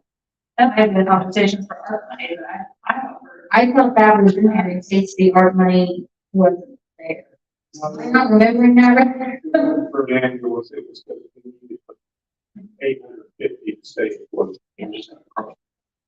Okay. And you will see a line item with that on there, right? Let that out for truck purchases. Don't have a line item there next to the bottom of page 63. We actually put a line item in there. We'll talk about it. Save money for truck. What's that? It does not work. You could put it in line item, but if your fund is there, it's not there. It's not like it's going into a special savings account for a truck. Well, we all discussed that, you and all of it, so I thought they did that in school board all of it. She's right, you can't put it aside. But it's in the budget if something happens, we have to finance an ambulance or something. You just don't want to use the school boards, just maybe the school or a.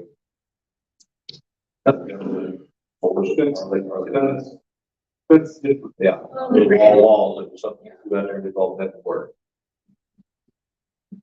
So at this time, you are supposed to be getting in your ambulance with ARP money, is that right? What they're able to deliver, because they keep pushing it back. When I talked to the ambulance service, ambulance manufacturer about a month ago, they said that they had pushed it back all the way down to May of next year. And they can't get chassis. It's just, everybody's in the same boat. Where's that manufacturer? Up at Elkhart. Yeah, actually, the Crossroads ambulance is the ones that we went through. And, but everybody, I called around, everybody's in the same situation. They just can't get chassis. Yeah.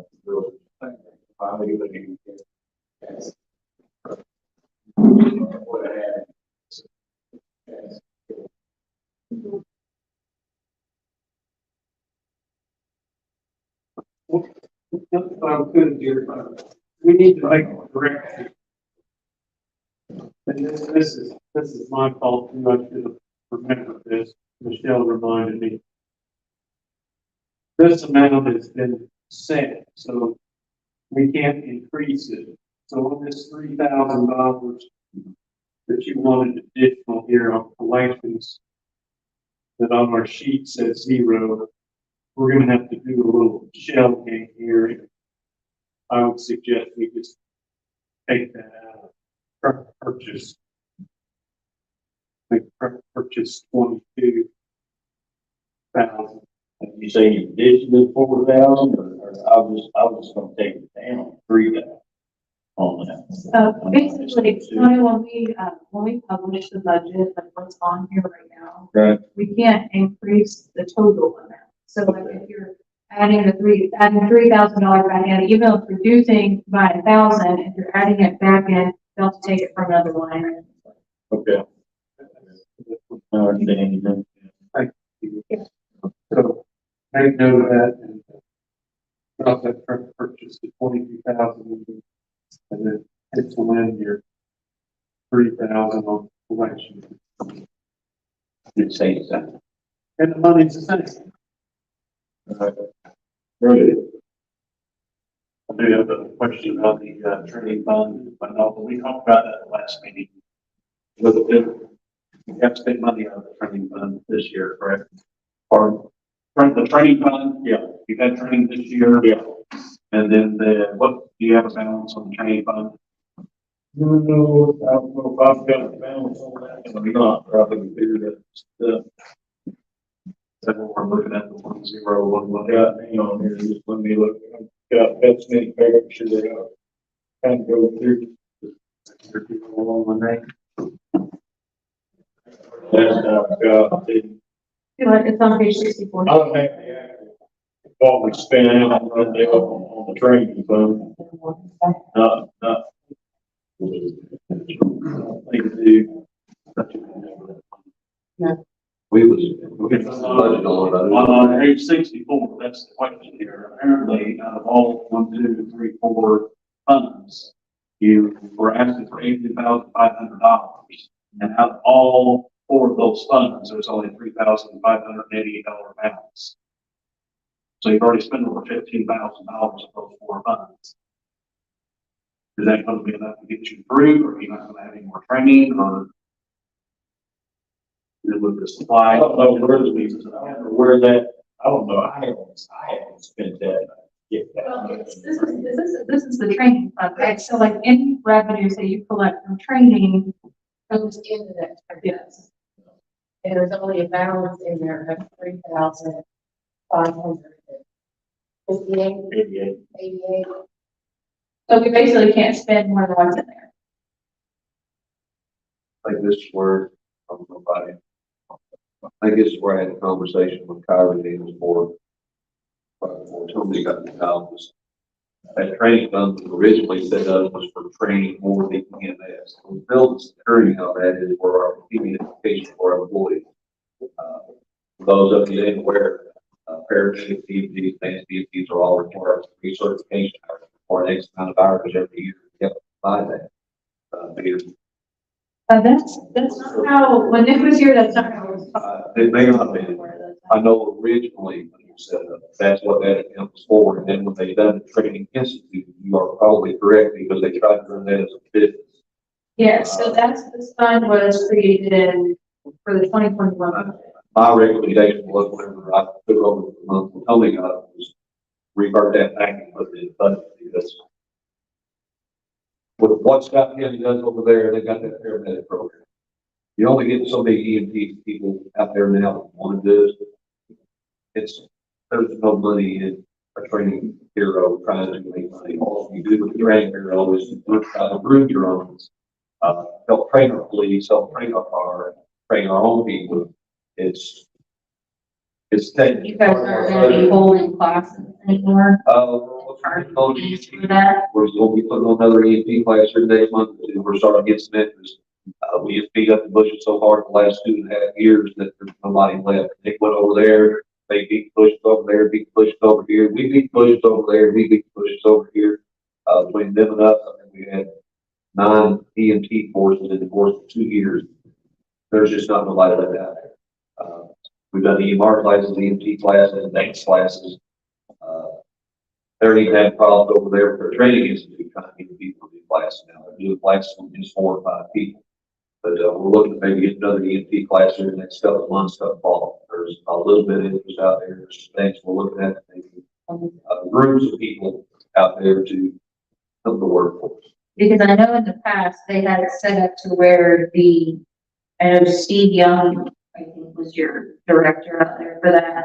And he had it set up to where the price of the class was enough to cover the cost of books and overhead and things like that. I know it didn't always cover all books, I don't think, but I think sometimes they had to pay some of that out of pocket themselves, but for the most part, it covered your instructor, general expenses, the advertising, it covered all your overhead, and you guys made a little bit of profit off of it, so that you could afford to pay for your own training out of it.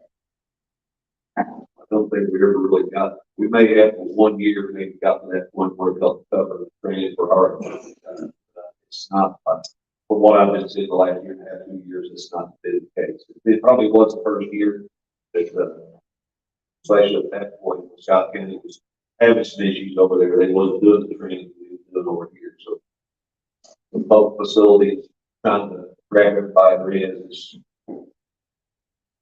How much money do you plan on that, I always thought it was a $20,000 budget. I mean, don't go back, because it's put in there at the separate in 2021.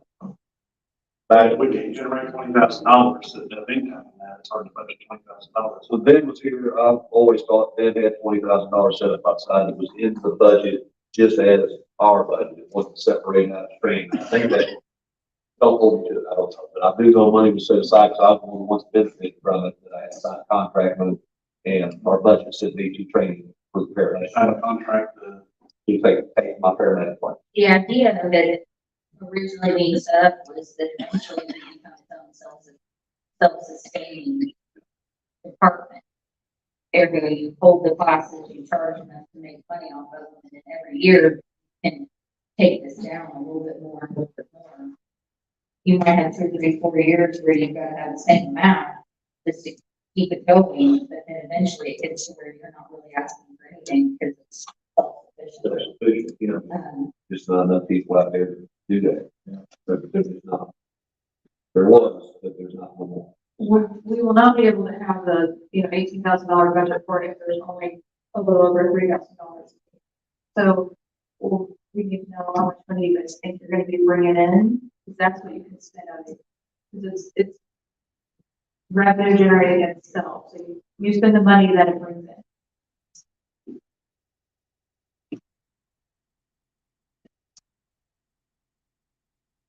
you got to answer that. One way you could possibly do it. The Medicare, right, he would have to try to fill what he'd done previous to give you has answered, that would be hypothetical all the way around. For the training fund. Like the training revenue. Like, if you're going to have any classes, how much money do you expect to make from that? That's what goes into this fund. If there is not enough money in there to cover expenses, you can't, So technically, training is its own. yeah, It's not even this, it's training. yes, it's separate. That's why I was saying it should. It never really should. And you don't have nobody breaking your door down. Yeah. So would you, I mean, would you rather see, if the appetite's not there from the department to have the training institute, I mean, there's no love lost to us for not being on. It's not. We need to keep that. We need to keep it. It's not because, you know, a lot of times we have ACLS, we have ACLS classes that we have, you know, we pay for, especially as a staff. It's involved in that, you know, and I mean, we have to take a ton for to keep the. Yeah, I'm not saying to eliminate your professional development opportunities, because that's required. But we have this fund set aside to bring, like, you know, for the revenue to come in, and then you can spend money out of that for those things. If we want to work for these other items on. But if the money's not coming in, we don't have to keep this account. You know, it would be moving the line item, it would be addressing your professional development in your EMS budget instead of having this revenue account that we're expecting to bring money for. I have my question. I kind of step on some stuff. It kind of goes back to that needs to be, training needs to be a line item in our budget. So like the other stuff, you said, even though it's a cost. We need to have other people, and we say we can maybe do that. But it's something we have to go back and look at, I'll give you an answer right now, but I don't know. But we got the truck purchase thing where we've already moved for even $3,000 for the collections. There's $2,200 of the left. Maybe we can ear tag that for training. Because it's going to cost us for our training, and there will be some revenue coming in when we do classes, but it's not enough. Yeah, what I think for you to do is to set this budget, like for us to set this budget, and you're not able to use it for professional development because the money's not there. But we still have to do. You still have to do it, We but, still have to do it. So we yes, exactly. We need to make sure that it's in the right place. I think the reason that they did it this way, if I remember right, is this fund non-reverting? That's why you don't want to put it back in this, in your ambulance service budget. Because if they want to continue on with their training facility down the road, let's say there's not interest this year, but there's interest next year. That's why you want to keep it under Fund 4941. You don't want to put it back in the ambulance service fund because then it's reverting back. And that money that you guys accumulated for all your hard work and providing training is not going to stay there if you do it that way. So that's the reason this was set up into a non-reverting fund. So that way you could accumulate, you could become self-sufficient. That being said, if you run out of money in this, and let's say you don't hold a class this year, you can still pay for your personal development out of the 25,000 or 22,000 that's left in your truck purchase line item, I guess, if you set aside. But you don't want to go and apply and have people come in for a class and lose all that money because it reverts back every year. So that's why you probably don't want to get rid of this altogether, because it is a non-reverting fund. If I may make a clarification, this training is not a income source. And we were painted a picture by several directors ago, that this was going to not only pay for itself, but we were told it was going to make us money. And it's doing neither. And my suggestion would be, for simplification for everyone, is to just do away with this training bureau, because we're not talking that much money. It's not going to make any money, and just put it in a separate line item in the total budget. To think that it's going to make money, it's tight. We set it up.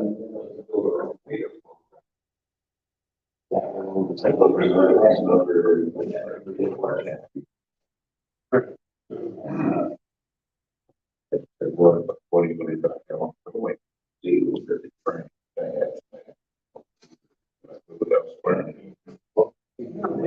We still do the training, we just, But yeah, like the ambulance, like EMS can still do these trainings it's just. under their own budget. And then the revenue that comes in, they can use, or you can still have a line item for professional development. And the training So you center, can work a couple different ways.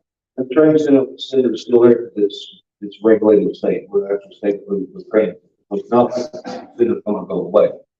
We're still using the training center, we can still do classes even without this non-resident fund. This category, because I wasn't aware it was a separate thing, I thought it was just an extension because we've got paid, I didn't realize it too. I reckon I should have taken one for a student. And that's So Michelle, is there any reason why we can't do away with this? If council wishes to just put one line item in the EMS budget for training and be done with it? There you go. Would you keep it at 18,000? No, professional development training was like 10.5. In the EMS budget, Yes. yeah, training personnel is $10.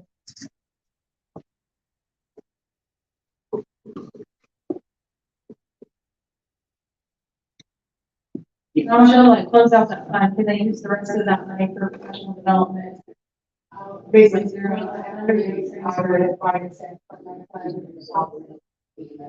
Okay.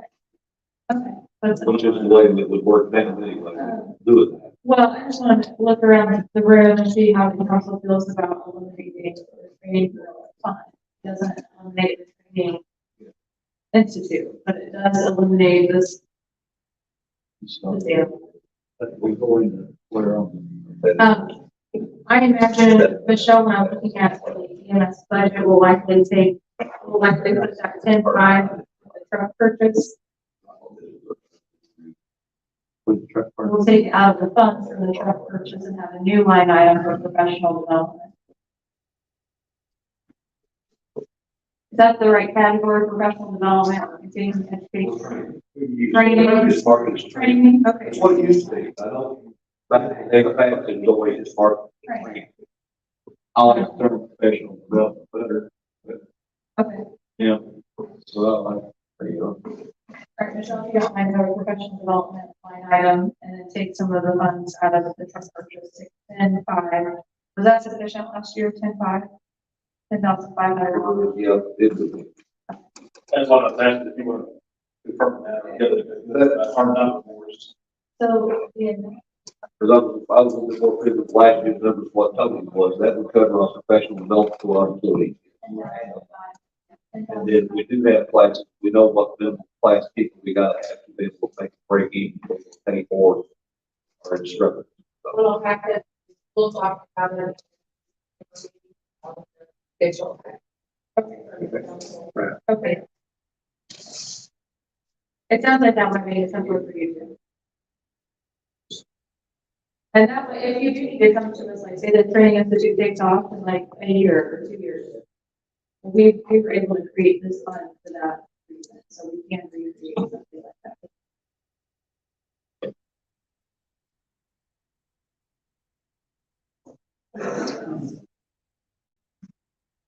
I'm touching on that. We talked a little bit before we, approaching schools with that possibility, through the counselors. It talked about saving. Yeah. Yeah. Once we were going through a lot of things with new director people, and so we had to determine how we would do that. And we'll talk about approaching schools, offering that possible help us and do possible training facility is something. be something that we pay off. It's definitely something that we need because he would have.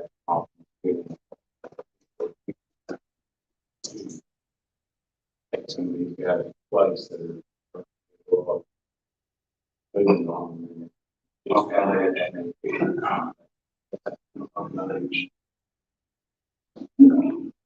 But it had been discussed.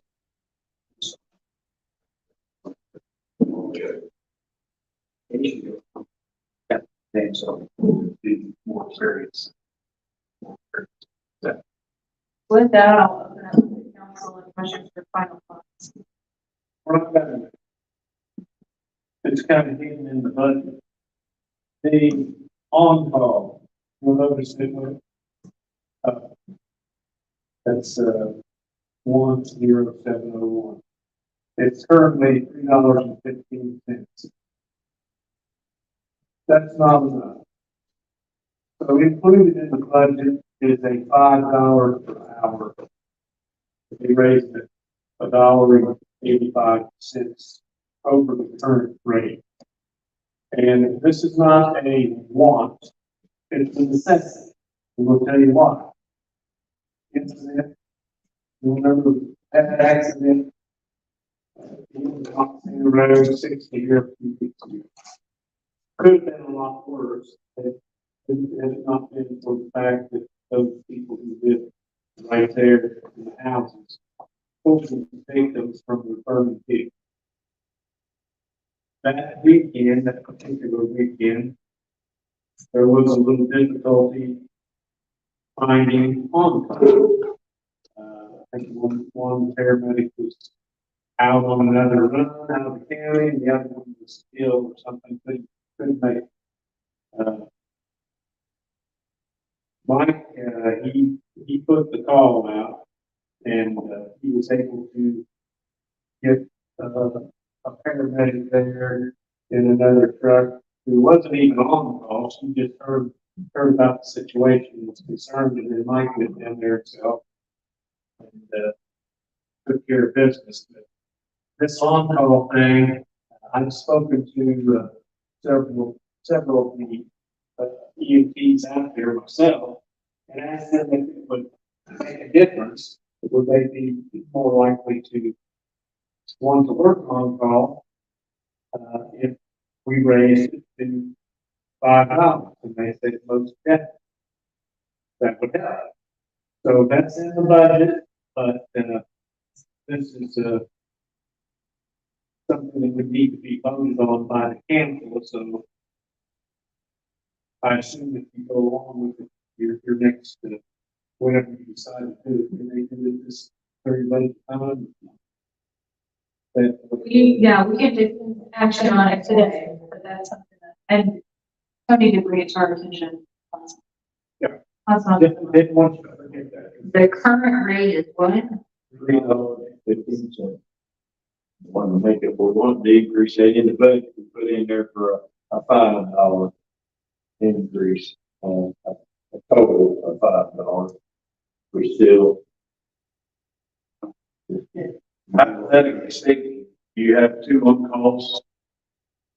Got two people, yes, two people per day. Yeah, all right, two people times, or let's just say $3.15 times two people times a 24-hour shift. Correct? If we're lucky enough to get on call. You know, times 365 comes out to $55,188. There's only $10,000 budget.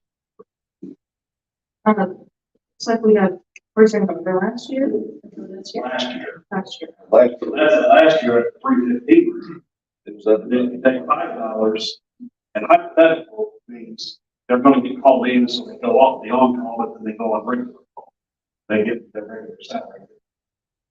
So at that rate, at $5 an hour times 2 times 300. 5 4 hour shift. 5. That's $87,600.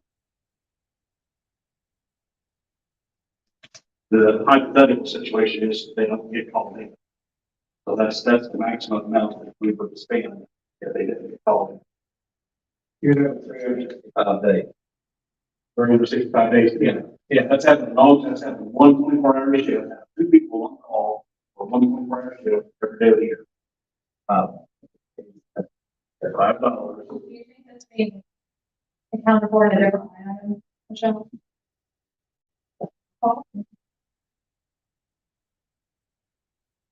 I mean, if it really is to that amount. This had to be, because the $10,000 then wasn't enough to even cover with the $3.15 an hour when we was getting people to go on call. It had to be used, but the line item had to come down to it. I mean, I think it's simple math. It's simple, the numbers on there right now, we got to go along, not to speed the cost under, but this is also that floater position in there added. That's not quite half the hours for phone call. We don't think we'll get 24/7, 365. Well, that number would be more like $62,000. I was gonna say, you guys only have 36.3 line. And that's, Minimum. this budget we proposed has the floater position in there, actually, putting that person on board at the it's a floater position, that way we can, during the day, we know we're gonna have a third truck, and totally can get on that floater position can also, like the incident we got right now with Scott County, the bomb passing away, sudden death, we got people off, we got it covered. We have hard time getting that stuff covered right now. That has that floater position in there, and those hours mines all there. That's why that number is where it's at. It's only for about half the hours per year. Because we won't get it 24/7, 365, hoping for at least half, which is a lot better. Right now, we're lucky to get it 1 day a week for maybe 8 or 9 hours. But at the half range, you're still at 43,800 versus 36,300. But if you take that floater position hours out, there's an equation, there's a math spot on that. I just wouldn't Take take that that. floater position out, Which line item is the floater position in? it's in the EMT one. And we put it in. And of course, their vacation comp will be rolled into the vacation comp. But they're in the EMT. That I was having one more employee, that floater position. Which, like I said, BD&T instead of. And then while we're on that conversation and stuff, if this is going to come up, but as far as this negotiation with the hospital goes, we've got another meeting today with them. You know, guys, the 2 trucks and they're all current operational. We can't do that. We just don't have. We don't have the availability. If we do take on the transfers, which the hospital is having, you know, a lot of problems with that. The seals is up. It's a Thursday seal is up. It's coming Thursday, so tomorrow. We got to come up with a solution. We've been working on it pretty diligently for the last 3 months. I have been. As far as trying to figure out what we can do here. And if by chance St. Vincent will agree to terms with us, then we're not going to have a choice. We've got to put on the truck because we cannot simply do it. I've looked and I've looked and I've looked and I've tried to think. And the before being the other day, we were talking about it. If by chance that does occur, I'm saying it will, but if by chance this does go in place, we could get by with adding another truck for just 12 hours a day, which would be what we would call a peak hour truck, which is St. Vincent averages roughly, this on their figures, not ours. They average to about 2 transfers a day. Which sometimes they can be 12, sometimes they can be 0. But their numbers are averaging about close to 2 transfers a day. If we can do it in the peak times, it's like a 10 to 10. So if we could add on a 12-hour a day truck to handle that, it would definitely be a shot in the arm to us as far as coverage goes, because there's no way we can, without the availability of an on-call, and everything else, we can't, our coverage just would not be, our coverage would be insufficient. So right now you have two full-time trucks, like always active, and they have a third truck On-call, for occasion, on-call. on occasion. Yeah, not always. So I'm gonna throw out a scenario here. You're wanting the peak truck, the third truck to be 12 hours. Your person, let's say they work a 24-hour shift, could they float into the role of on-call when they're not running that Yes. truck? And then that would cover your on-call. Yes, that's And possibly not have to raise the rate from $5 up to $5, but maybe somewhere in the middle to help us out budget-wise. well, I mean, it is, what I was thinking, I've been working on this formula. What I was thinking was if we win this 12-hour day truck, we could have a on-call where they would work the 12-hour shift, and then they would be on call for 12 hours, where they would go home, and then if something would happen, if we needed that third truck or something, we'd call them out and come back in. The only issue with that would be, again, that, that $3 thing where, I've got about 4 people that would be interested in that position. But I'm already kind of hearing about the on-call thing, saying, well, I don't know if I'd be interested in the on-call part of it. So, at the current rate, I mean, any increase we get in that will be a great deal of help. But we all feel like that $5 an hour thing would be, fair on that. And like I said, it would also solve the issue. It would also, if we could have that on call, that would also solve our issues as far as coverage goes in. Because we would have 3 trucks, but, even though that third truck would be on call, they can come in and meet the fee. And that's the problem we're running into. We're not having enough trucks to run really short on stuff. Just like that accident Todd brought up the other day. I mean, we were lucky enough that helicopters were flying that day.